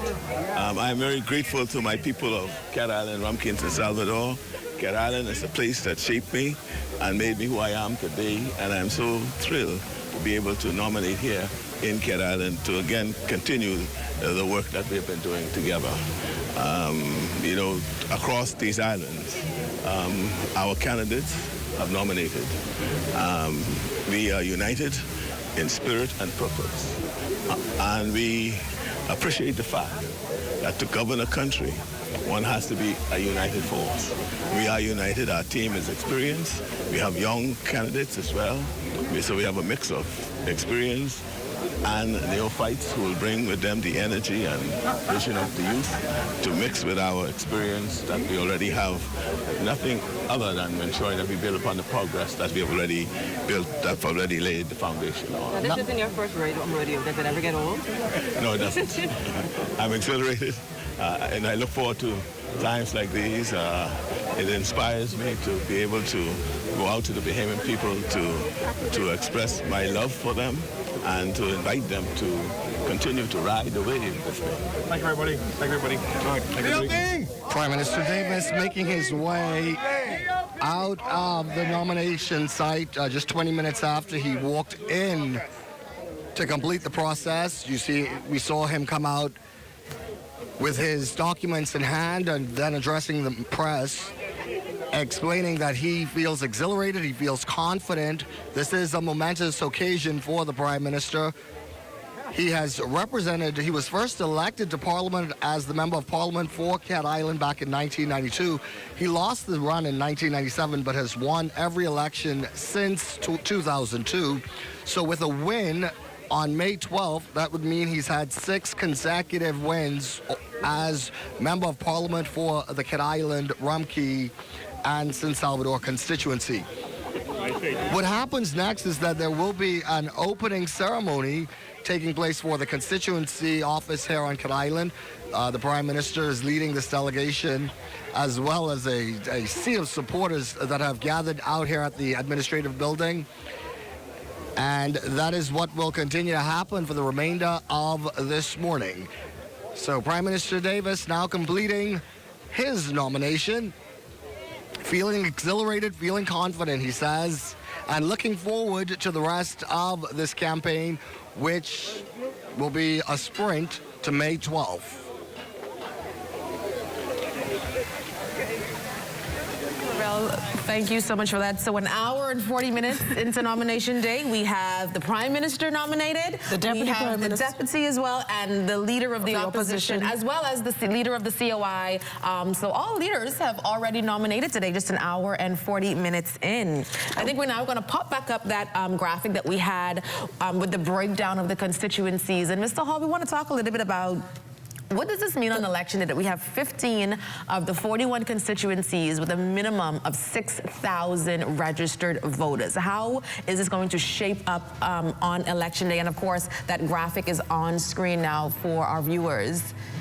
Yes, of that number, by my count, Kalani seems to have the highest number. Despite being cut. Well, cut, yes, that's 6,817 registered voters. 6,819 voters. 19. Mm-hmm. There has been a rush. I guess the younger people have really come out at the last minute and pump up our figures. Mm-hmm. Gold Foxhill also has 6,000 over 6,000. Mm-hmm.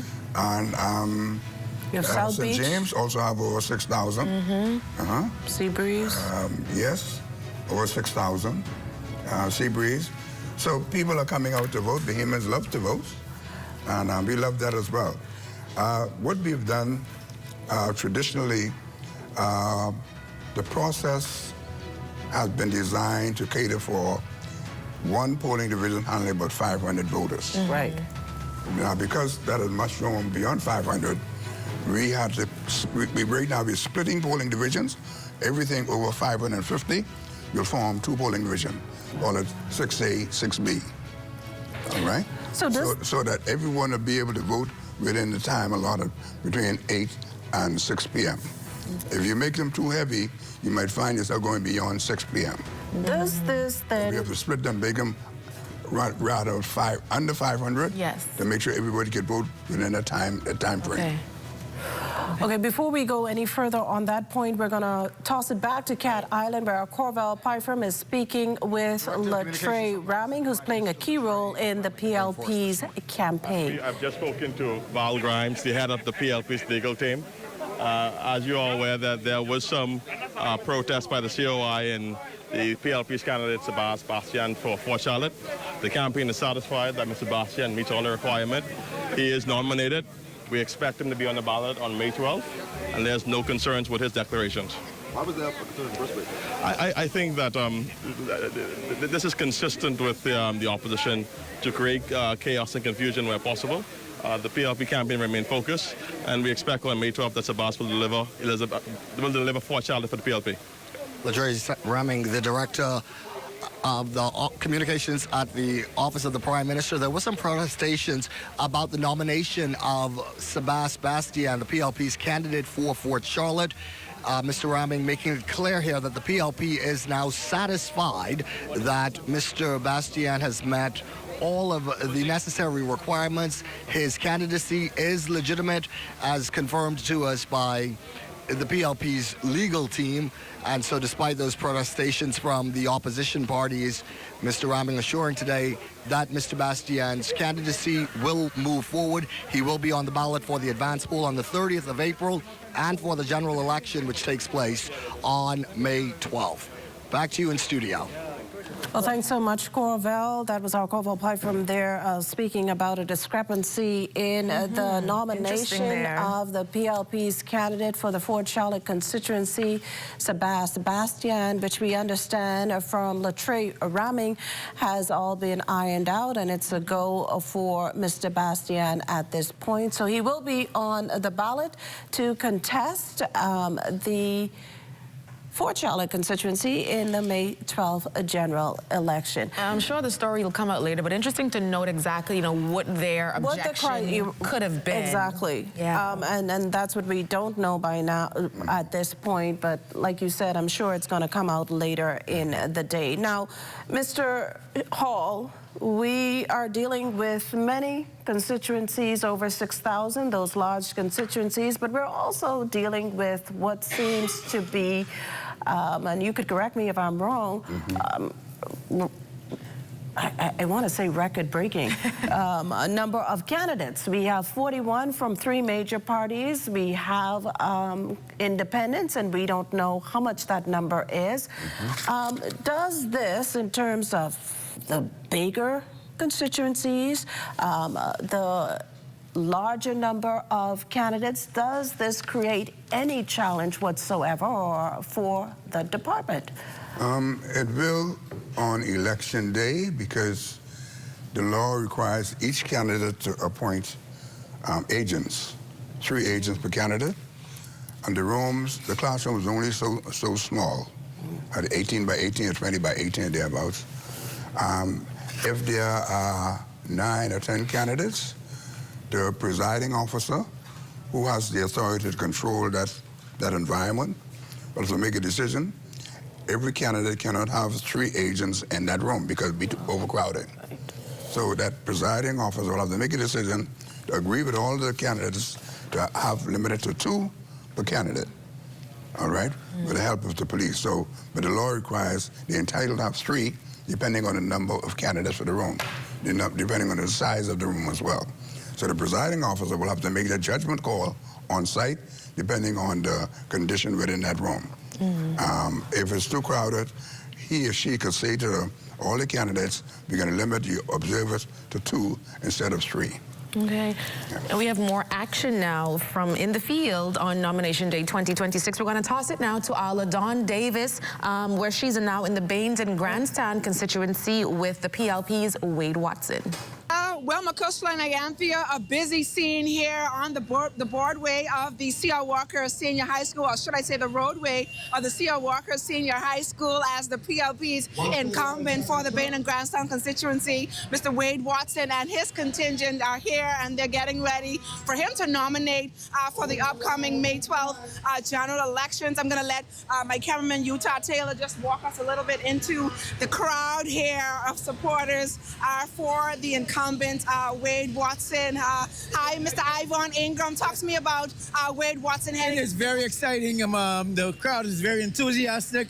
We have a very large following, and this is a testament of Wade Watson's performance over the last 4.5 years. He was always on the ground, always in everybody's home, and the people are going to show him and show the country that we love him and that we need him 2 times. And I'm excited to be a part of this. This is my last hurrah, but I want to make sure that I cement this campaign to be a winner.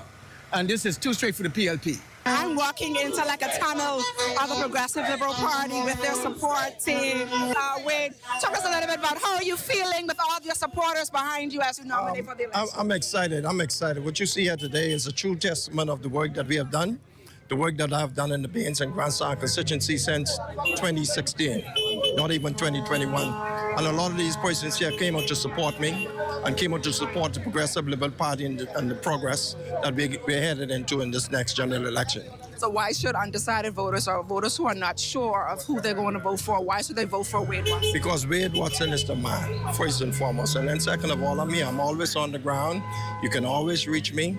If you call, I'll call you back. If you have a need, my responsibility is to address the needs of the constituency. But more so important, my representation, represent the people of this constituency of Baines and Grantstown where I was born. I didn't just want to run. I was born here, and I want to make certain that the upliftment of this community continues. And that's why I ask the young people and the undecided voters to give me an opportunity to serve them. I'm a servant leader. If given a second term, what are some of the things that you want to see done that you have not been able to fulfill in your first term? Well, you said if. When. We want to continue to development of our community center. We want to continue with the small home repairs that we have started. A lot of the constituents in Baines and Grantstown don't have deeds for their properties. And I've spoken to the Prime Minister about that. I've asked him to make certain that we can make our constituents owners of their own properties. In addition to that, I want to make certain that we install too many homes in Baines and Grantstown do not have running water. To me, I don't like that. And I asked the Prime Minister if we can make an effort to improve the potable water in the constituency of Baines and Grantstown. And lastly, we are a celebratory community, twin communities of Baines and Grantstown, and I want to make certain that our Baines and Grantstown homecoming is bigger than Harbor Island, Exuma, Electoral, wherever you call it, because we have a lot to be proud of. And I want all the people from Baines and Grantstown who originated here to come back home at least once or twice a year so that we can celebrate and show the Bahamas what we have done and what have come out of Baines and Grantstown. And everything else is supplementary. But those couple of things are some of the things that I would like for our undecided voters to consider when considering voting for Wade Watson. All right, thank you, Mr. Watson. All the best. All right, Macushla and Ianthea. Mr. Watson is about to make his way. Well, that was our LaDawn Davis there in Baines and Grantstown, a constituency that boasts of 4,514 constituents. Before we tossed it to our LaDawn Davis, Mr. Hall, you were speaking about poll workers and being in agents and being at the election sites. Poll workers, let's go to poll workers. For considering the number of voters on the register, the number of candidates, I would think there's possibly loads of applications in this regard. What's the criteria and who's eligible, if you can say? Yes. Well, the applicants are poll workers. Each polling station would be manned by 5, perhaps 6 poll workers. The presiding officer, the polling clerks, the registration clerk, the floor clerk, and what have you. 5 or 6. All right? And each of the person, the voter's card number, And of course, you have observers in the room who will watch the performance of our staff. He goes to the register clerk who checks the name, the voter's got a number on the name. Then he goes to the ink clerk and the stamp clerk who stamps the voter's card on the corner for and make sure the person did vote, indeed. Then he passes on to the registration clerk until he gets to the presiding officer who issues to him the ballot paper with instructions. So each polling station has about 5 to 6 workers. How has nomination, we've had the discussion in our newsroom, we've seen the motorcades and all that, and it seemed to get bigger and bigger every year, as we indicated earlier in the newscast, but you've been there some time. How has nomination changed over the years? I would think it seems to become more elaborate. You have, like Ianthea said, you have the grills after, you have the breakfast before, you have the motorcade in between, so, you know, all time of the day you keep the party going. Yeah, most of the candidates are very creative. They always look for new things to bring on stream. I saw the breakfast by that might be something new in my experience, but it's good.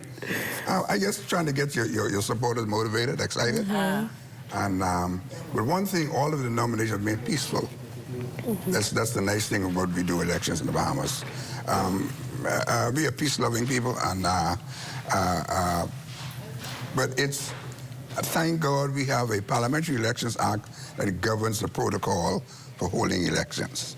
And we at Parliamentary, we have to administer that and execute to the T. So no one could point finger at us saying that someone said you cannot steal no election in the Bahamas. Right. The process is very complex and orderly. So someone who tried to figure they could fake the way through, sooner or later, if you catch up with you in the law, well, you'll end up in Foxville prison. Wow. Well, thank you so much for that. But I want to come back to that point where you mentioned about you can't steal no election in the Bahamas, but we're going to toss it now back to Baines and Grantstown to our LaDawn Davis. Hi, Anthea Amakusla. We're here outside of the C.R. Walker Senior High School, and I'm standing with the F&M candidate for the Baines and Grantstown constituency and former sportscaster, Jay Philippe. Jay, talk to us a little bit about how you're feeling. You're about to nominate for the upcoming May 12th general election. I'm overwhelmed. I'm excited. I know that today is a very important day in the right direction in the step of trying to be the member of parliament for this great constituency of Baines and Grantstown, which is a rich constituency filled with so many promises. And so I am just so excited, LaDawn. I'm extremely happy about the future and what God has planned for me as far as being the potential representative for Baines and Grantstown. And speaking of future and plans, what are some of your plans for the Baines and Grantstown constituency when elected on May 12th? Certainly the infrastructure. I know that's something that has to be changed. For me, I'm 38 years old. I attended schools in this area, CC Sweden Junior, CC Sweden Senior, and even 38 years back then, I can see the same infrastructure in Baines and Grantstown. I'm seeing the same pumps on the side of the road. I'm seeing the same outside toilets. I'm seeing the same street lights. I'm seeing the same speed bumps, and so that's something that has to be changed. I mean, we're in 2026. There's no reason that Baines and Grantstown looks the same. The only thing that's changed over the years is individuals, persons move in and out. And so that's something that has to be a priority in my estimation. As far as job opportunities for young people and the not so young, a lot of persons have been asking about work. And one of the things I've been doing so far is empowering persons with the skills and the equipment as far as classes, as far as giving them the tools so that they can be marketable in the job place. And that's one of the things I've been doing. Also, as far as healthcare is concerned, there are a lot of elderly persons in Baines and Grantstown that aren't able to move at their own beacon as far as going to the hospital or clinic. So what we've done is bring a health clinic to Baines and Grantstown. That's something we want to do moving forward, at least once per month to help persons in the area. I feel great. I'm well confident that it's going to go our way. And I promise you, and I give you my word, Bahamas, to see why it's the best way to go. Under the leadership of Mr. Lincoln Bane, we have opened each other's eyes, and we opened the country's eyes. So to see why it's the best way to go, and I feel great, confident. Why should voters actually, support you and vote for you in the upcoming election? Because we tired suffering. We tired suffering. Everything going up except our pay. We as Bahamians, we need better in our country. It's a new wind now, fresh breeze. We here to bring that for our kids to live better, we can have a better life. Well, there you have it. The COI candidate for the Baines and Grantstown constituency, Mr. Antonio Bane. He was the first candidate to show up here at the C.R. Walker Secondary School here in the heart of Baines and Grantstown. McCushlan and Ianthea, I'm having a great time here on the campaign for nomination day. Back to you in studio. Well, that's always good to hear. LaDawn, who just spoke with the candidates, the three candidates vying for a seat for the Baines and Grantstown constituency. Antonio Bane for the Coalition of Independents, Jay Philippe for the Free National Movement, and Wade Watson is hoping to make it a second time around for the Progressive Liberal Party. We now check in with our Northern Service with our Shashina Roll-Farquharson. Shashina?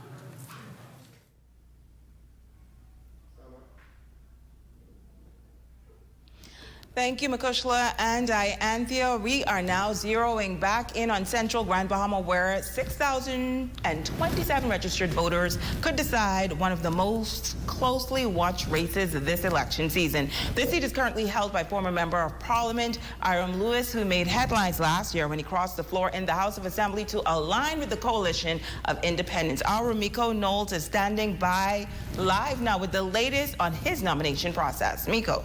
Stand by again. Thank you so much, Shashina. Coming to you live from the Forster B. Pastina Center, as you mentioned, where the current Member of Parliament for Central Grand Bahama, Iram Lewis, just officially nominated himself to return as the Member of Parliament for Central Grand Bahama for the Coalition of Independents. How do you feel, sir? I feel really good. I just want to thank the people and the supporters for coming out this morning and encouraging me. And just appreciate the opportunity, through the grace of God, to once again stand in the gap for people and hopefully for the people, and hopefully I'll be re-elected to continue the work that we've started already. What was the process like for you once you went inside? Very professional, very smooth. There's a calm atmosphere. You can feel the presence of the Lord in the room. So again, the way the nomination was conducted was very professionally done. The returning officer, Mr. Kendris Hill, and his assistant, Ms. Tony Bannister, they all did a wonderful job. Hudson, they did a wonderful job. And those who signed on for me, who nominated me, they were all present with their the necessary credentials, and we got it done. So right now, we are confident moving forward that we will bring the bacon home, that we'll land Central Grand Bahama again for as a member of Parliament for the representing Coalition of Independents, because certainly Grand Bahama needs to change. And there's nothing that can be said from the other side that wasn't said before. But I can say this with confidence, that the COI has never let Grand Bahama down. We've never made promises to Grand Bahama that we can't keep, or that we did not keep. So moving forward, once we make our commitment to the people, we will remain focused on Grand Bahama, an island that's been neglected for so long. And I believe that change is necessary, and now change is here through the grace of God by the Coalition of Independents. In 2021, you came away with just over 300 votes for the victory, and now a member of the Coalition of Independents. That can be a situation that increases, as well as it can be a situation that may not. Is there any concerns about splitting the votes?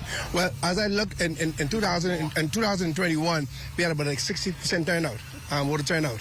And again, even in 2021, we won 12 out of 14 polling division. We won 12 polling division. We were tied in one, and we lost one by 5. So again, even though the numbers may have been not as wide, because we won by some 1,627 then, but the voter turnout was extremely low. And again, with the registration going on right now, it's extremely high. We do believe that persons will show up. And again, grade me based on the work that I would have done. Grade me work based on my portfolio. And of course, you can see, we did the Fishing Hole Road Bridge, we did the Smiths Point Seawall, we did the courthouse downtown, we did the post office, we restored the Random Royal Hospital. So again, the work continues. And we are looking for real change. Real change. Thank you so much. I'm also here with the candidate for Pine Ridge constituency, Daniel Mitchell. You also nominated yourself today. Congratulations on the official nomination. You've been someone who's been consistently on the ground advocating for change for residents of Grand Bahama. How do you feel today? Well, I feel fired up and ready to win this seat in Pine Ridge. What are some of the concerns in the Pine Ridge constituencies that you're looking to change? Well, a lot of homes that are derelict, cars that are abandoned. We need to deal with that, and also where it relates to persons who are mentally challenged throughout Grand Bahama. We want to see that they get the facility to help them here in Grand Bahama. And also, we have so much so much is going on in Grand Bahama. Our people are hurting, and we want to bring change for them so they benefit for the first time in the history of this country from their natural resources. This is what we want to do. It seems like every election cycle, the Coalition of Independence is growing. What do you have to say about the support? Well, I feel like the support is great here in Grand Bahama and throughout the Bahamas. The people are ready for change, and I believe change indeed is here with the COI. All right, thank you so much. There you have it. Members of the Coalition of Independence officially nominating themselves today at the Forster B. Piscina Center. Now, earlier today, around the 9 o'clock hour, we saw members of the Free National Movement who nominated themselves. The first candidate to present herself to the returning officers was Frazette Gibson for Central Grand Bahama. Just next to her was the candidate for Pine Ridge constituency, Dr. Charlene Reed. They both shared a moment of embrace as they exited the nomination center, and following that, the incumbent for Pine Ridge, Ginger Moxie, made her way into the nomination center, and of course there was a moment of embrace from our supporters. What is different about this time around is that there is full transparency. As you can see, when we entered those doors, there is actually a press section. That is completely different from what we've seen in times past, and so I was speaking to the returning officer today, and they said that this is about full transparency, nothing hidden. They want the members of the public to view the entire process, not only for education purposes, and so there can be no concerns as to fairness as it relates to this nomination process. And so that is the message that parliamentary officials are sending to residents and to the viewers, that there is full transparency, nothing hidden. And so we're going to remain on the ground. There's a few more candidates who's expected to come. We just saw the independent candidate for Pine Ridge, Frederick McAlpine, entered and exited. He presented his $400. He left with a crew of people that were all just decorated in purple, as that is his campaign colors. And so these two constituencies, Pine Ridge and Central Grand Bahama, are two hotly contested seats in Grand Bahama, and so they're going to be the two to watch in Grand Bahama as we head into the May 12th general election. Back to you in studio.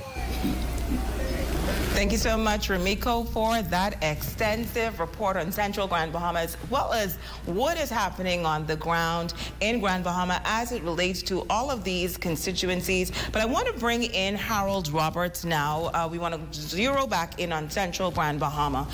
Last year, we know that Hiram Lewis, he crossed the floor historically for the COI, being a representative now in that constituency. Talk about what this means for the COI. Well, we call him the firstborn because he's that person that represents us in Parliament, the first one. Of course, we intend to have multiple more after this election assisting him, so he can have that second in Parliament in terms of being able to get his issues through, because we need a seconder. So obviously we need somebody in Parliament. And also, I would like to say this. Historically, for the record, he's going to win. He's going to win. He's going to win. Now, it's no secret. Central Grand Bahama is a Free National Movement stronghold. Hiram Lewis won this seat under the Free National Movement's banner, and then he crossed the floor. This seat, and you can correct me if I'm wrong, David, I think goes back as far as 1992 when it was the Lucaya constituency back then with Nico Grant. Yeah. Decades upon decades, a Free National Movement seat. A possible split, though, between F&M supporters. Some may decide to still support Hiram, as he said, he still has a lot of supporters, and as well coupled with the COI. What is your take on what is happening in Central Grand Bahama? In Central Grand Bahama, the Free National Movement is blessed to have a candidate on the ground, knocking door to door, canvassing, in the person of Frazette Gibson, who was a two-time local government councillor. She was the chief councillor for the city of Freeport, and she would have accomplished many things in terms of that constituency and the city of Freeport in general. She was an educator, and she was a police officer, and she brings experience and wisdom and accomplishments to her now nominating for Central Grand Bahama. She's well known to Central Grand Bahama. She is supported by all in the F&M. If we want to know, even those who are family to other people are voting for Frazette. Frazette, if you watch her, is a winner. She presents herself as a winner. She is confident as a winner. And the FNM believes that history will repeat itself and we would represent Central now under Frazette. And we want for the entire Bahamas to understand that when you talk about change, that's the FNM. And when you talk about real accomplishments, that's the FNM. And when Lewis talks about all the accomplishments he did, that's the FNM government accomplishments. So when it comes to COI, I love their candidate. He's a friend, obviously, of all of us. But we're not voting for him. We're voting for Frazette. We're voting FNM, and we're going to send Gibson to Parliament so that she could support the next Prime Minister of the Bahamas, Michael Pintag. I love Mike. So can PLP get in here? Oh, yeah, we're coming to you in just a minute. I know Robert's want to pick up from where David Thompson left off. When it comes to qualifications in terms of professionalism, as a person, well, we know, and of course, the good friend of mine, Mr. Thompson, knows, that the candidate for Central Grand Bahama for the COI, his professionalism speaks for itself. He was the #1 engineer for the building of the airport in New Providence. And he made it very clear that he put in place 2 dock systems, which was never before in, of course, 8 Mile Rock and others. I didn't have to go there, is the point I am making, because my candidate is no less qualified than anybody else. In fact, he has 2 terms in Parliament under the FNM, and I give you that. But when he speaks, if I may, when he speaks with his accomplishments, he is saying now the accomplishment of what he has done outside of the FNM. Let's correct that. Okay. We're going to get Reverend Russell in here because we can see what's happening here. And this is a real possibility between the pre-national movement and the COI as it relates to Hiram Lewis or whether or not Frazette Gibson will be given a chance. Paco deal, though, is also picking up a lot of steam in Central Grand Bahama. What is he hearing on the ground? And where does the Progressive Liberal Party figure into all of this? Well, it doesn't matter what the FNM does or the COI. Paco is going to seal the deal. Here's the thing. The FNM has been around saying, you know, this is FNM country all this time. And back in 2017, it seemed so. They had all 5 seats. We took 2 more back in 21. That's progress. This time, we're taking it all. So Paco deal will seal the deal in Central. We will take that home. Central will be gone. East will be gone. Western will be gone. Pinewood will be gone. We taking the whole hog. They can do what they feel like doing. You can see the momentum we have. You see what we did in Western the other day. They're still looking for Western, you know. They ain't found it yet. They have Basra and the Coast Guard looking for Western. We are going to take it all. So they can do what they feel like doing. They're welcome to be in the race. But the whole idea of, oh, I'm going to split some and Frazette going to split some, doesn't matter. You don't think it matters at all? Doesn't matter. Paco will seal the deal. We're bringing Central home. This is going to be PLP country. That's a lot that was said. We're going to move now on to West Grand Bahama. West Grand Bahama is, though, PLP country. David, you would agree with that? Historically, it is. I wouldn't agree with that. This time around. Well, for the entire broadcast. Look at my hand this time around. We're taking all 5. For the entire... Just like we did in 2017. When you get 5, taking all 5. With it. You're the top 5, do nothing with it. Lord, so we did much with it. We did much with it. We can take the 5 Lewis just explained how the FNM did. A name project that PLP started? For the entire broadcast, so we talked about what realistically was the PLP stronghold and what has been the Free National Movement stronghold. West Grand Bahama historically is the Progressive Liberal Party's stronghold. We are going to see what's happening there on nomination day. 5,376 registered voters in West Grand Bahama. Attorney Kingsley Smith Jr., the incumbent, he will go head-to-head with newcomer to politics Omar Isaacs, the Free National Movement's candidate, along with Tony Stubbs Albury, the standard bearer for the Coalition of Independents. This undoubtedly is a PLP stronghold once again, and many say that it will remain that way. We'll discuss it later, David. Just hold on. We take this now to our Shalia role. Shalia?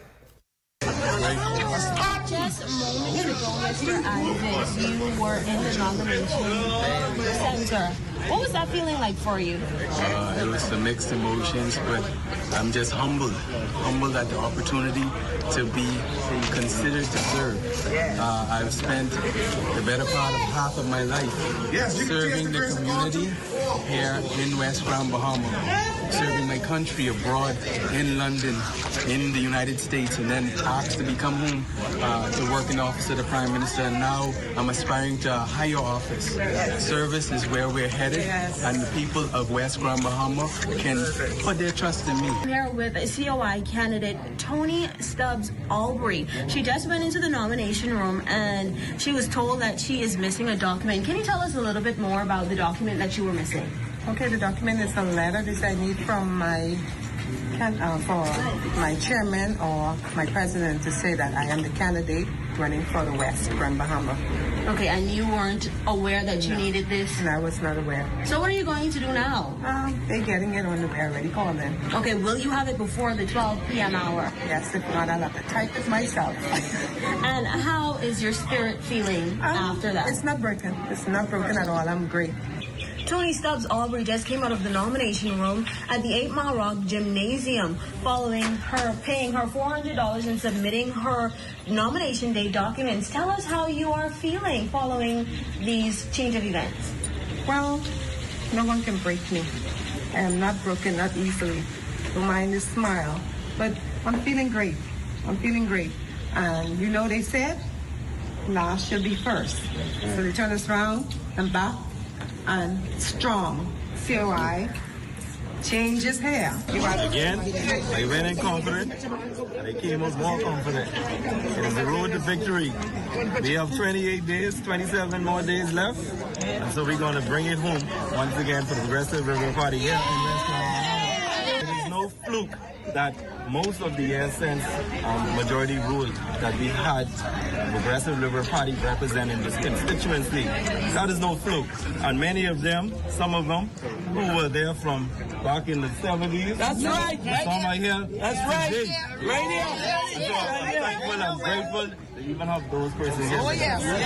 Standing here today.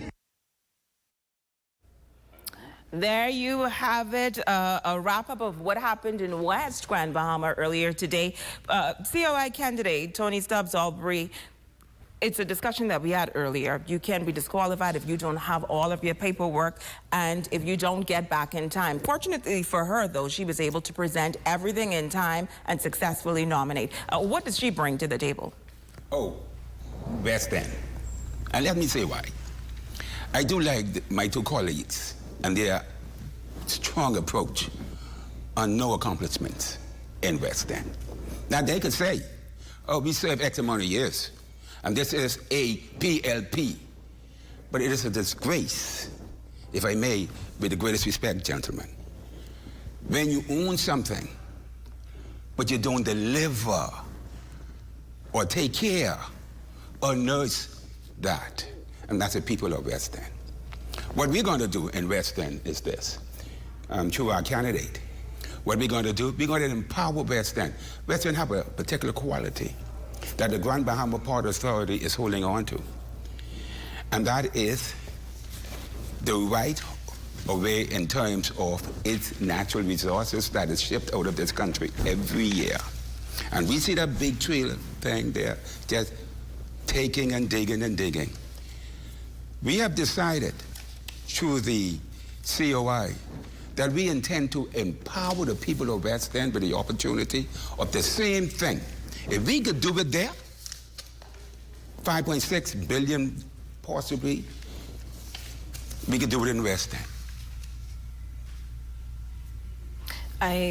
Reverend Russell, we saw where Kingsley Smith, the incumbent, has successfully nominated. The COI representative here is saying that not enough has been done in West Grand Bahama. Do you agree with that at all? No, not at all. In fact, not only are we going to win West End, but we have been engaged in West End in upgrading schools, upgrading clinics, and West End is poised for its next step within the progress of the PLP. But Kingsley is going to win that because we bring in the wave out of West End and we're taking it all through Grand Bahama. That's where the momentum is going to start. That's where the energy is going to start. We're going to bring it all through Grand Bahama. That's our seat. We're not losing it. What does Kingsley bring to the table? Well, Kingsley, again, is like this. My good friend over here is one of these lawyers, who's coming to the table, and I think he brings the kind of compassion. He brings the kind of ingenuity, creativity to bring to West End and develop it as it ought to be. Mm-hmm. Omar Isaacs, a newcomer to politics. Omar Isaacs is our guy. He is a grandson of Garnet Lavarity. It was my privilege when serving to build a courthouse and name it the Garnet Lavarity Justice Center in honor of his grandfather.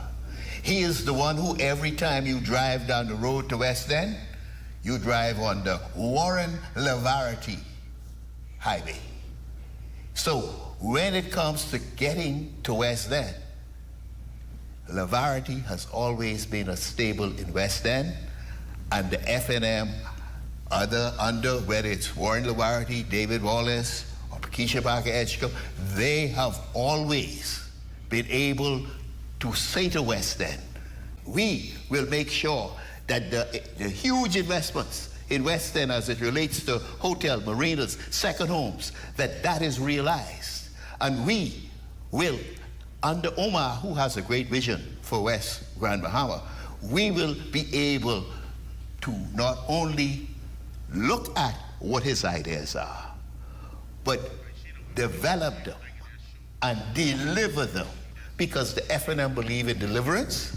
And the people of the Bahamas know that David Thompson, when he speaks with credibility. He ain't gonna say the PLP gonna win 5 seats and think that is credible. The FNM has won 5, and we will win 5 again, and we will have the next Prime Minister of the Bahamas, God willing, come 12th of May. I like Mike. Mike loved the Bahamas, and Mike loves sovereignty and democracy, and he will treat all Bahamians fairly. All, whether you are COI or PLP or FNM, they will all be treated fairly and respected because he brings new leadership. Too many lawyers have sat in that seat for Prime Minister. You have one law firm that has dominated running this country, and we believe now is the time for a new leader with a new vision, with a bold manifesto for the Bahamas to emerge, and God willing, that will happen for the next 5 years. The PLP term has gone. The PLP term has gone. Well, and I'm not sleeping. I am not sleeping. Who is dreaming is you with your 5. So you do, well, we'll get back to that sometime later. You said that there will be a turnover again every 5 years. That's what has happened in the past. You believe that's going to happen again. Meanwhile, Reverend Russell, you say it's going to be 2 straight. 1 for you. We're going to get back to the panel discussion, but first we have our Ricardo Lightbourne, who is live in Marco City with some more nominees. Ricardo, what can you tell us?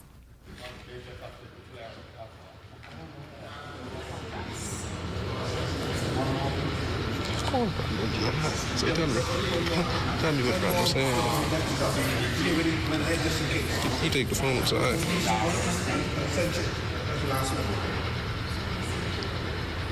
But it is a discussion that we had earlier while we were off camera. You believe that the Progressive Liberal Party has done enough to secure a second term? Absolutely. Check the tracker. It's there.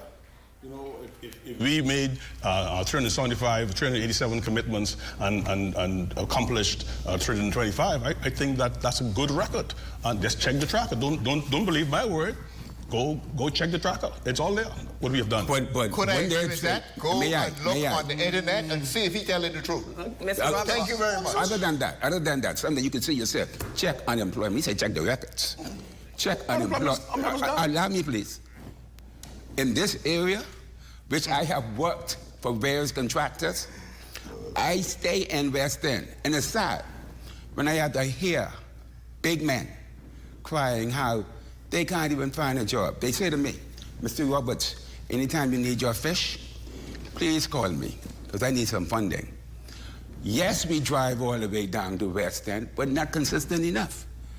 The people of West End, if you will, can see clearly there's no mandate for West End in terms of deliverance of employment, investment, and therefore. But there's a mandate to convince those people to vote for them. And that's a sad thing because it leads to deception. I will allow you to respond to that. Please. West End knows that the Progressive Liberal Party has in the past and will continue to be in love with West End and do things for West End. All the progress West End has had over the years has been because of us. Period. There's no progress, it's my point. That is exactly my point. When I say... I want to correct one thing, though. Please. Because nationally, according to the Department of Statistics, unemployment is down. So I just want to correct that as a statement of fact. Yeah. But you can continue. In West End is what I'm saying. Employment is not down in West End because there has not been any infrastructure put in place in terms of business infrastructure where people can go and be employed. We just dropped a man down there the other day. Hold on, please. We just dropped, I was going West End and we gave a gentleman a ride. He needed a ride in West End. And he started explaining some things. He said, my God, look here, this place shut down. And that place shut down. He said, my place is shut down. So I need to see physically on the ground, not some statistics saying that statistics for the whole Bahamas is up. West End is down. Okay. Well, we have our Ricardo Lightborn, who is in Marco City at this point, and he has some more nominees. Ricardo, what can you tell us? What is happening in Marco City? He wanted to accommodate. He wanted me to talk. Our Ricardo Lightborn. I want to talk about, though, as we continue these discussions, there was an incident that happened last night at a meet and greet. And I don't want to get in specifically to what happened with that incident. It was between the PLP and the FNM. The PLP claimed that, the COI was there as well. But there was an incident specifically between the Kingsley Smith camp and the Omar Isaacs camp. Omar says nothing happened. Kingsley says one of his supporters were verbally attacked. We're not going to go into the specifics of that, but as we watch the three of you who are wearing very different hats, you are presenting yourself and your side very respectfully, I must say. How important is that for candidates to ensure that their supporters do the same? I know you cannot control your supporters overall, but for people to realize that we all have different views, but at the end of the day, we are all Bahamians. Everyone wants the best for Bahamas. Talk about the importance of us respecting our political differences. If I may take the cue on that, that's very important. You must establish the leadership from the top. Now, in good organization, they bring it up from the bottom.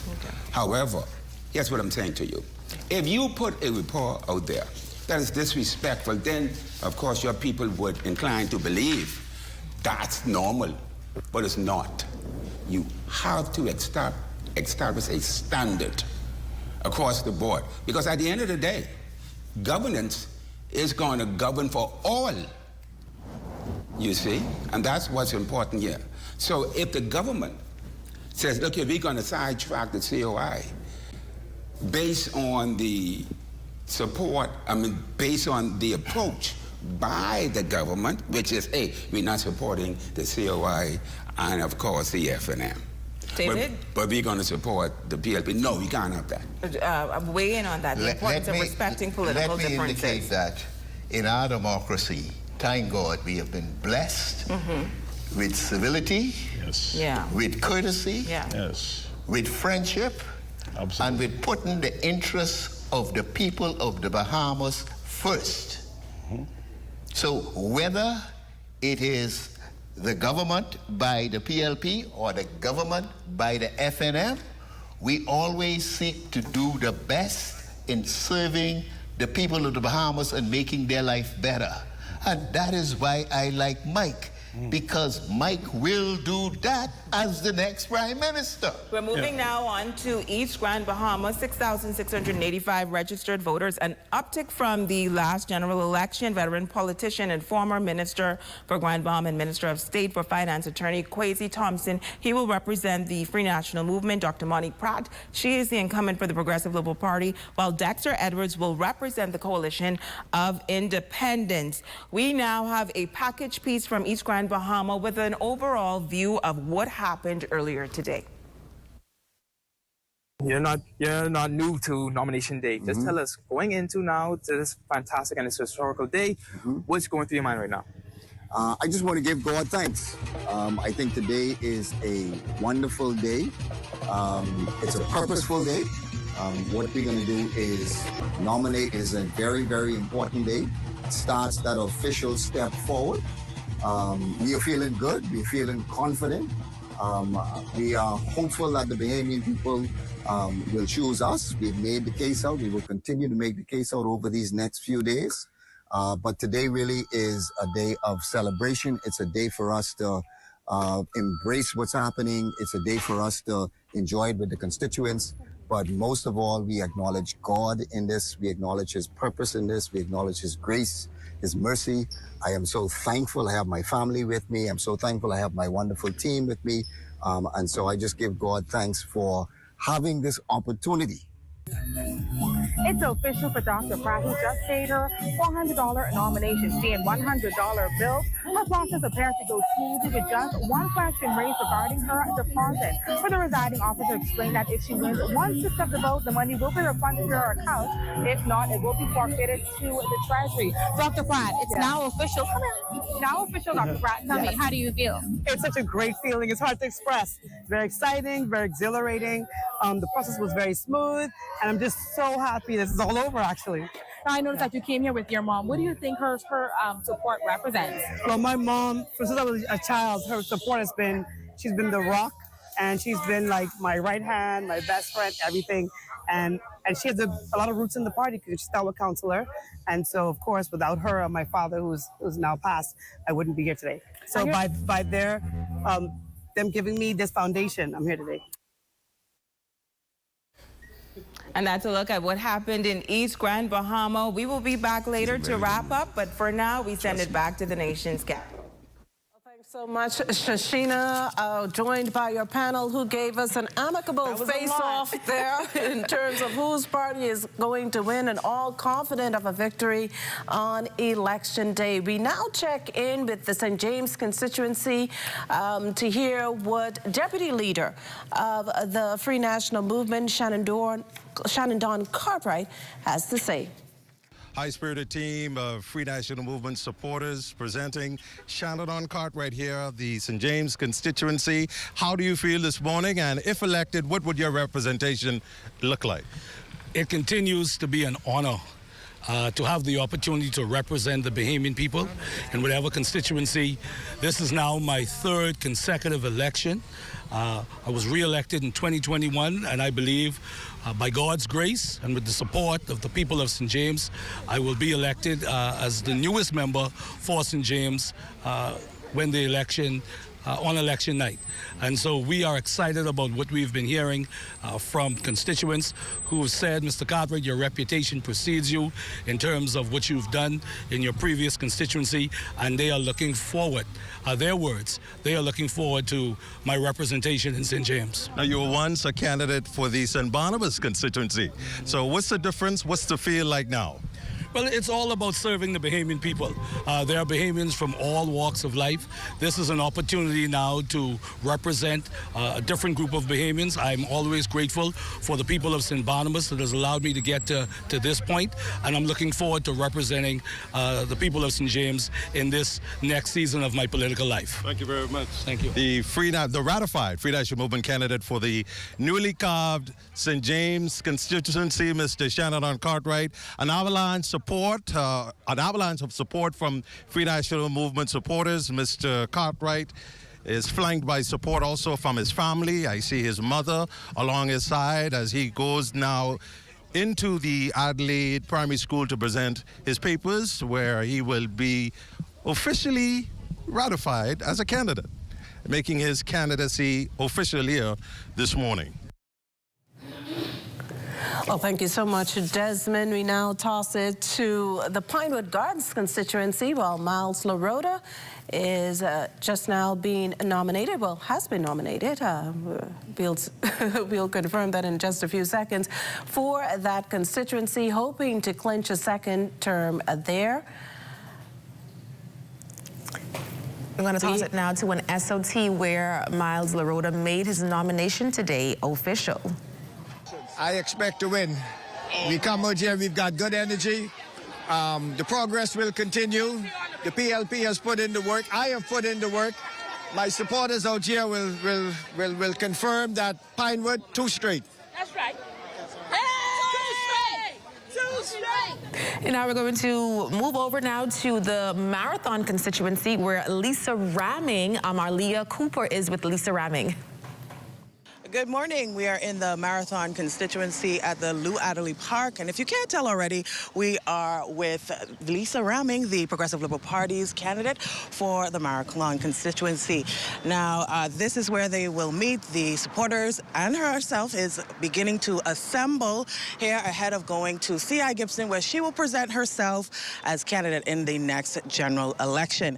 Now, we are joined by the candidate herself, the lady of the hour, and tell me how you're feeling this morning, ma'am. Well, I feel very excited, and I'm so grateful for this opportunity today. And I'm grateful for the leadership of the Progressive Liberal Party for their confidence in me, because it could have been anybody else, but they selected me. So surely they have seen that the good work that I've done, and they know that I can bring the 2 straight home in Marathon. All right, now this is your second time around. A lot of newcomers have been telling us that this whole process is really overwhelming. What was it like this second time around? Well, the second time around for me was a bit more easier.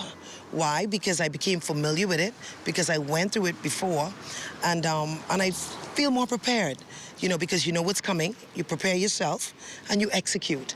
And so I'm excited, I feel confident, and of course, most importantly, I put my trust in God, and I'm believing that the Lord will allow me to win a second chance in Marathon. Thank you so much, Rissa Ramming. There you have it, ahead of the presentation to nomination day at C.I. Gibson. She will be in attendance along with her supporters, where they will go via a motorcade, correct? And yes, we go by a motorcade. And we will be here every step of the way to document all of the festivities. It's an exciting day ahead. For now, I'm Leah Cooper reporting live from the Marathon constituency, sending it back to you at the desk. And just about 20 more minutes left in this 2026 nomination day, and our reporters are out there, as you can see, hitting the ground heavy. I think Leah Cooper has something else for us with Jacqueline Penn-Knowles, the FNM's candidate in that same constituency, Marathon. We continue our journey in the Marathon constituency. This time we are at the Free National Movement candidates constituency office. Dr. Jacqueline Penn-Knowles, the other lady of the hour. How are you doing this morning, ma'am? I'm doing great, thank you. All right, and this is your first time around, so tell us how you're feeling. You know, I feel good. I feel confident that, you know, I would have a good outcome, so I feel great. It's the best way of saying it. All right. I realize that the other candidates across the island, they have their fanfare, they have the loud music, they have the trucks. You decided to do things a bit differently. Could you tell us a bit about that? So I've always thought that whatever we do in life, we should always put God first. And He is the center of my life. And I felt it was most appropriate that before I go out there, I ask for His presence, I ask for His direction. And so I thought that it was most fitting, one, to meet with the person that's here in the office with me. Let's have some breakfast, and let's just give God praise and thanks. Right.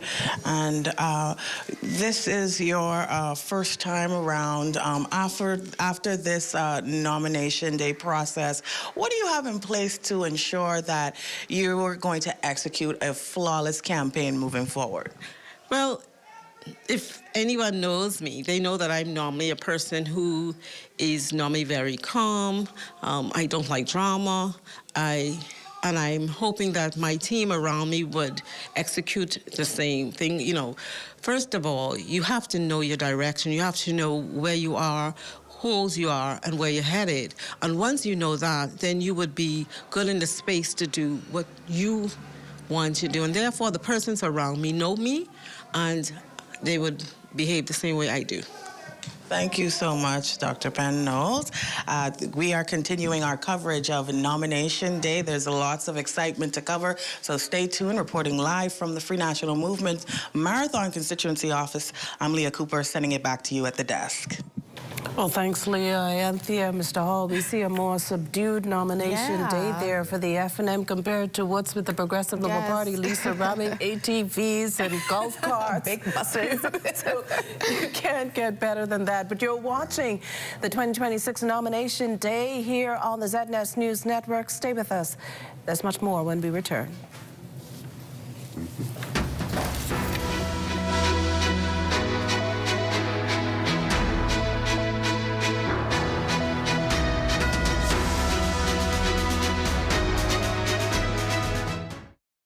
We are here in the time of need. There's no discrimination. The mission is to relieve the suffering. We volunteer, we deliver care. With donors and partners, we're always here to turn compassion into action. Protecting life and health with our training throughout the years. We empower to heal the world. There is hope, assistance with disasters.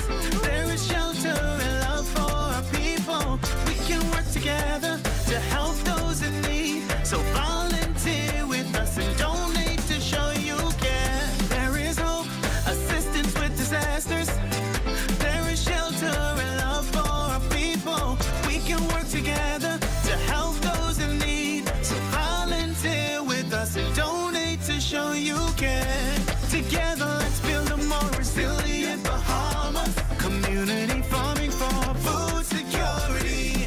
Climate programs suited for our island country. Together, let's build a more resilient Bahamas. This message brought to you by the Bahamas Red Cross Society in conjunction with the Broadcasting Corporation of the Bahamas. The Hidden Disabilities Sunflower is a globally recognized symbol for persons with invisible disabilities. The sunflower lanyard made our journey less stressful, smoother, and more inclusive. REACH is proud to support the Hidden Sunflower Scheme, which makes the invisible visible. So far, the Nassau Airport Authority and the Nassau Cruise Port are sunflower certified. So if you see someone with a sunflower lanyard, always remember to be patient and ask if they need some help. Please be kind and always remember to show respect. We wish to encourage more hotel operators with amenities such as water parks, restaurants, cinemas, government offices to join this initiative, making the Bahamas a more sunflower-friendly country. Please feel free to reach out to the REACH office at 328-4123, or you can reach out to the National Commissions for Persons with Disabilities at 396-8700.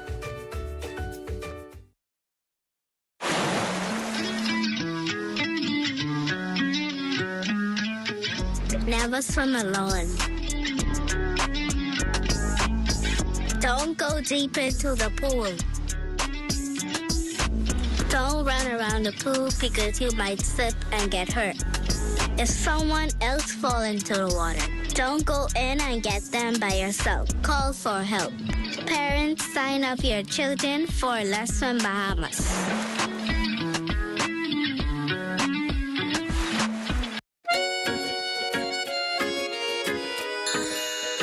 When all dogs are hungry, you have to feed them to make sure they stay healthy. You have to feed them every day.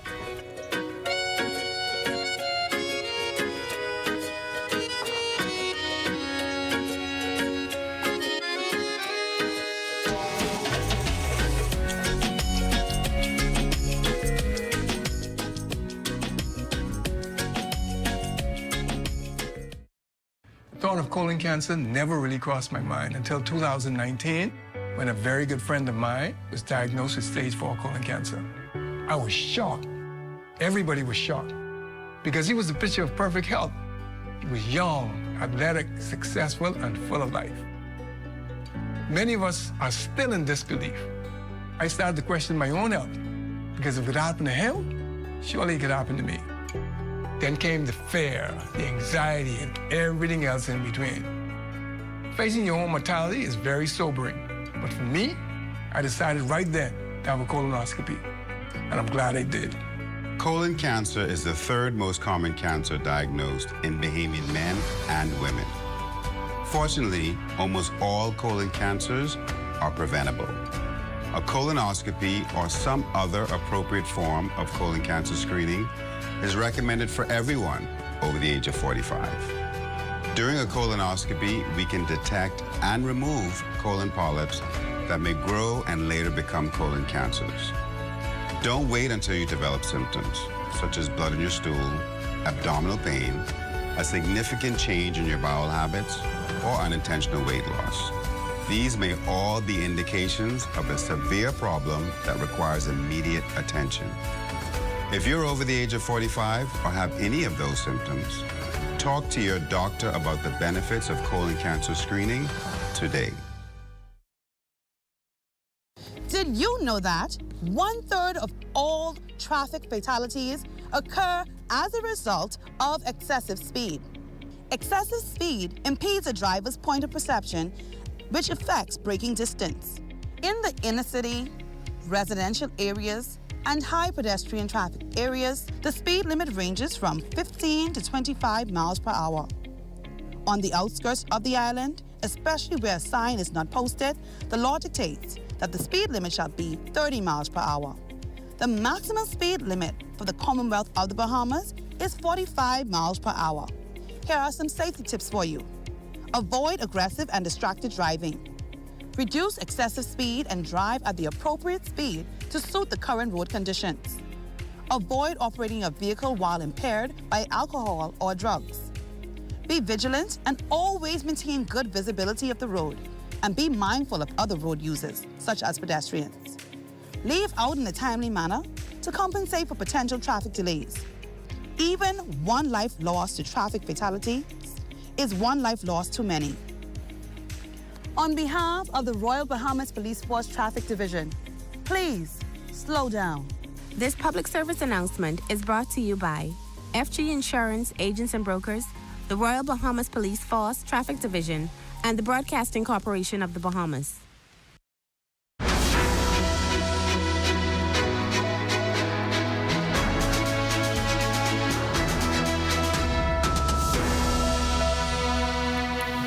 Well, welcome back. We're learning now of a few COI candidates not being able to nominate today. We have our Lloyd Allen standing by to tell us why and what's the impact. Lloyd? Now, as we've been making our rounds today, we also stopped at Sadie Curtis, where we spoke with Stephen McQueen. He is the COI candidate for Nassau Village. You two have had reported concerns once you went into the nomination center. Tell us about that. So once I went into the nomination center and presented the declaration form, the request was made as to whether or not I had a letter authorizing me as the standard bearer for the Coalition of Independence.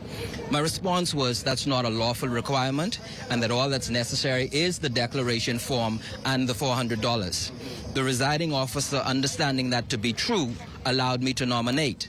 However, my colleague, Mr. William Knowles, who's trying to nominate for the Seabreeze constituency had the same incident, and the residing officer over there was refusing to allow him to nominate. And then it seemed to us like a threat that our names might be without the COI logo if we don't present this letter.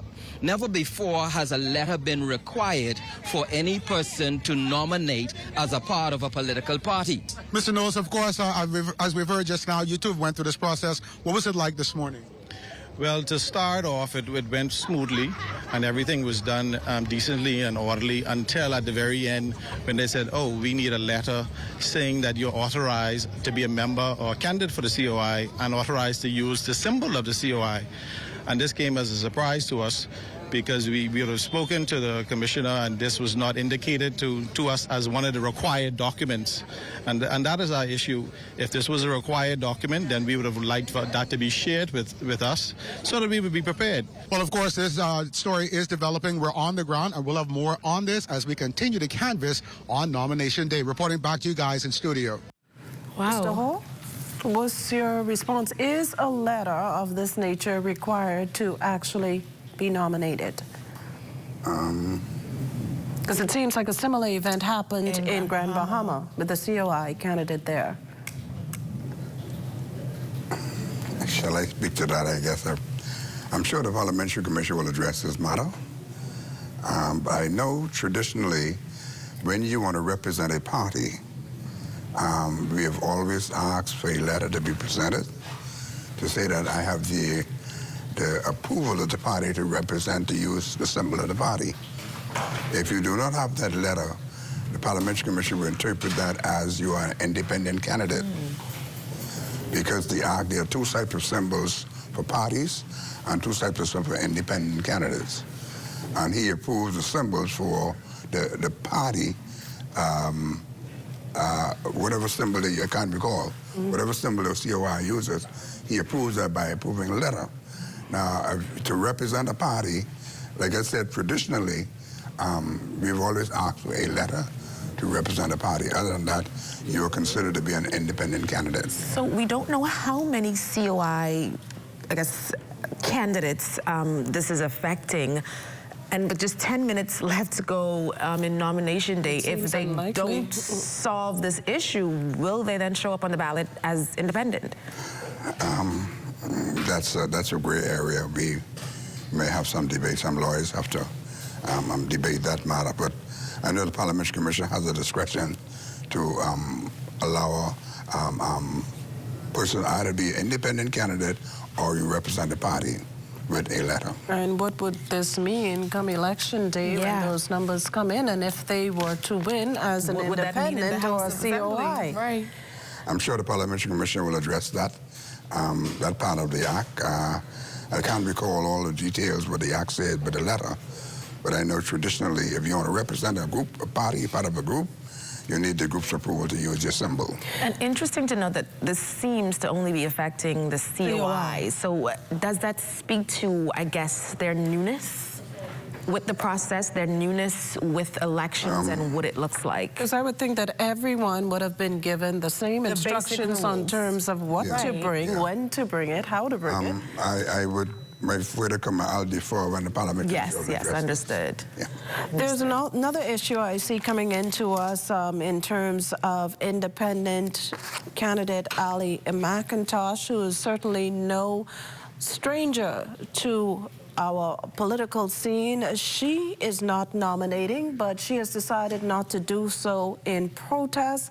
As she says, there are some issues she has with the election. She's telling our Leah Cooper, who's out there on the field, she's claiming that observers weren't invited and that a confirmation from the OAS, that's the Organization of American States, one group of observers that usually on the ground for a general election, that confirmation from the OAS, she has it, that they weren't invited. And she's raising concern with a number of illegal documents also being found in this election season. Can you at least speak to the fact of whether or not the OAS OAS will be on the ground for this election? Have they been confirmed? And in terms of who else we can expect in terms of outside observers? Well, I have been advised that letters were sent of invitation to international observers. How far that has gone, I can't speak to it, but I know letters were sent from Foreign Affairs, one of the other ministries, to invite OAS, Commonwealth Secretariat, and CARICOM. So we have now some response from COI leader Lincoln Bane, I guess, in response to what's going on with this letter being needed for his candidate. So we'll toss it to that now. It seems like a lot of persons that were hired to do this are seconded from other ministries, and they don't really know what the law is in some instances. And so I don't have a problem educating them on the law. And so you can see that it was kind of clunky with them knowing how to use the book to find names and that kind of stuff. That's understandable. In West Grand Bahama, our candidate was told that she needs a letter from us in order to nominate. That is not the case. All right, there's no law that says that. The only qualification is to bring your declaration, to make sure it is notarized, and to bring your $400. That's it.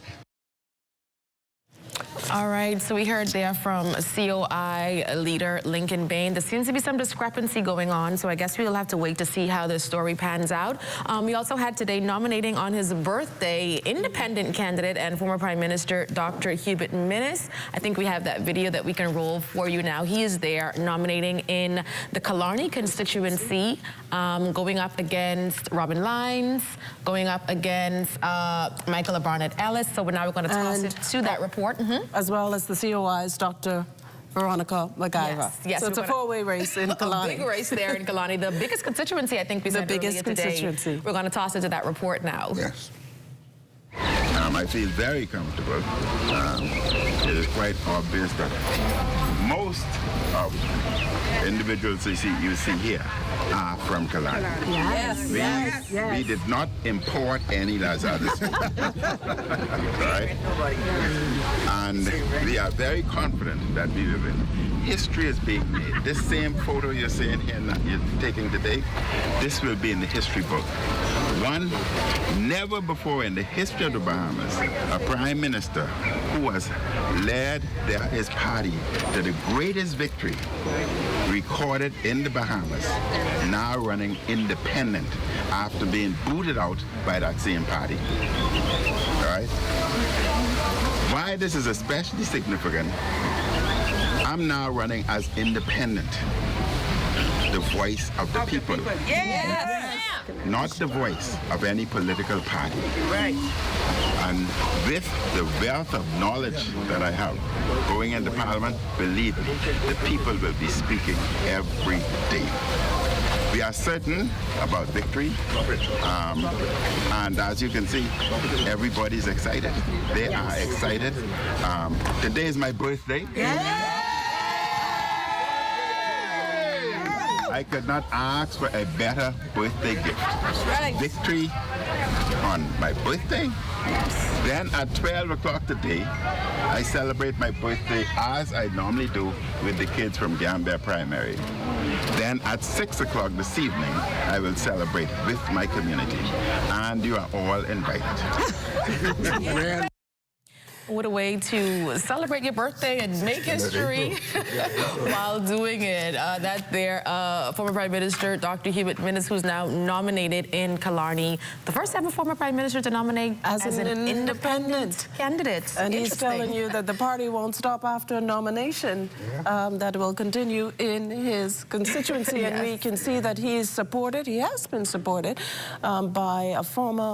by Redwood Wells, who he appointed as part of his cabinet back in 2017. And if I'm not mistaken, who might also be running as an independent in these elections? Well, we do we do have Redwood Wells on our list as an independent candidate, but we understand that that's not the case. But again, we stress throughout this broadcast that the final list of candidates, be they FNM, COI, PLP, party or independents will not be known until nomination ends at noon, and that's just in a matter of minutes.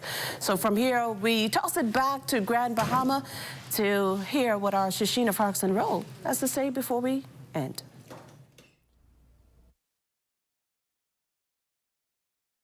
Thank you so much, Makushla. And again, it's truly been an exciting day here on the island of Grand Bahama. The 16 candidates all successfully nominating. And like you've said just a few minutes earlier, we will not know the complete list until the end of the nomination day process, until that is complete. But I want to wrap up with my esteemed and my exciting, and listen, we had a lot of jokes behind the scenes. My esteemed panelists today, I want to leave you with the final words. Reverend Russell, we'll begin with you. Okay, thank you, Shishina. It's a pleasure being here with you and these fine gentlemen. I'm so happy also on this nomination day that we live in a democratic country where we can have our own ideas and exchange them without some of the violence we see in other places. You asked for a prediction, which I don't usually do, but I will say PLP 35 seats. Now, if they skylark, I give them rest a share. If they skylark, we'll do a remotely and we win them all. Thank you so much. David? Thank you so much. I do appreciate the pastor. He is a great author, and I admire his work. And I believe that the FNM is the party for change. We're the party for real change. We're the party for when you wake up in the morning after the election and you hear the FNM has win, you know your life is going to be changed, it's going to be better, the government is going to be working for you, and we're going to go straight towards how to make opportunity available for you and how you could get prosperity in your life and how we could end the misery, the suffering, the lack of this, the lack of that, and we feel now we need a change. That's what we feel every day when we wake up. And the opportunity to make that change is on election day with Mike Pittard and the FNM. Mike Pittard puts Bahamians first. He put Bahamian businesses first. He put Bahamian ownership first. He put Bahamians making sure that the national lottery is for everybody and for education and for sports. And I want to leave the final words with you, Harold. Vote FNM. Thank you so kindly. I so appreciate my colleague here, Mr. Thompson, in terms of saying the things that is, of course, COI, and that is real change. Okay, I so appreciate how he would take that and turn it and try to switch it. But let me establish this in 5 seconds. There's only one change that's going to be in this country, and that is from the COI. And that change has been told to the Bahamian people, and it shall be established under Lincoln Bane. Thank you all so much for being with us here today. I'm sure I will see you again on May 12th as we anchor the broadcast and see whether or not the Progressive Liberal Party will retain government, or will the people decide that, you know, it's time to switch again every 5 years as we've seen in the years past, or will the COI for the first time and historically form the new government? All of that remains to be seen. But I want to thank you all so much. David, you already had your last words. Thank you. Thank you very much. Thank you all. Thank you all. I'm Shishina Farkson. Thanks so much to my special guest. Oh, we thank you so much, our Northern Service, for a very animated discussion over there in Grand Bahama, with your gang holding down 5 seats up for grabs in the May 12th general election. Before we end, we want to give thanks to Keith Gomez for that video from former Prime Minister Dr. Hubert Minis. On behalf of our guests, Sherlyn Hall, our team out in the field, our team in the... Great job, team. Our team, and they call it in the back of the room team.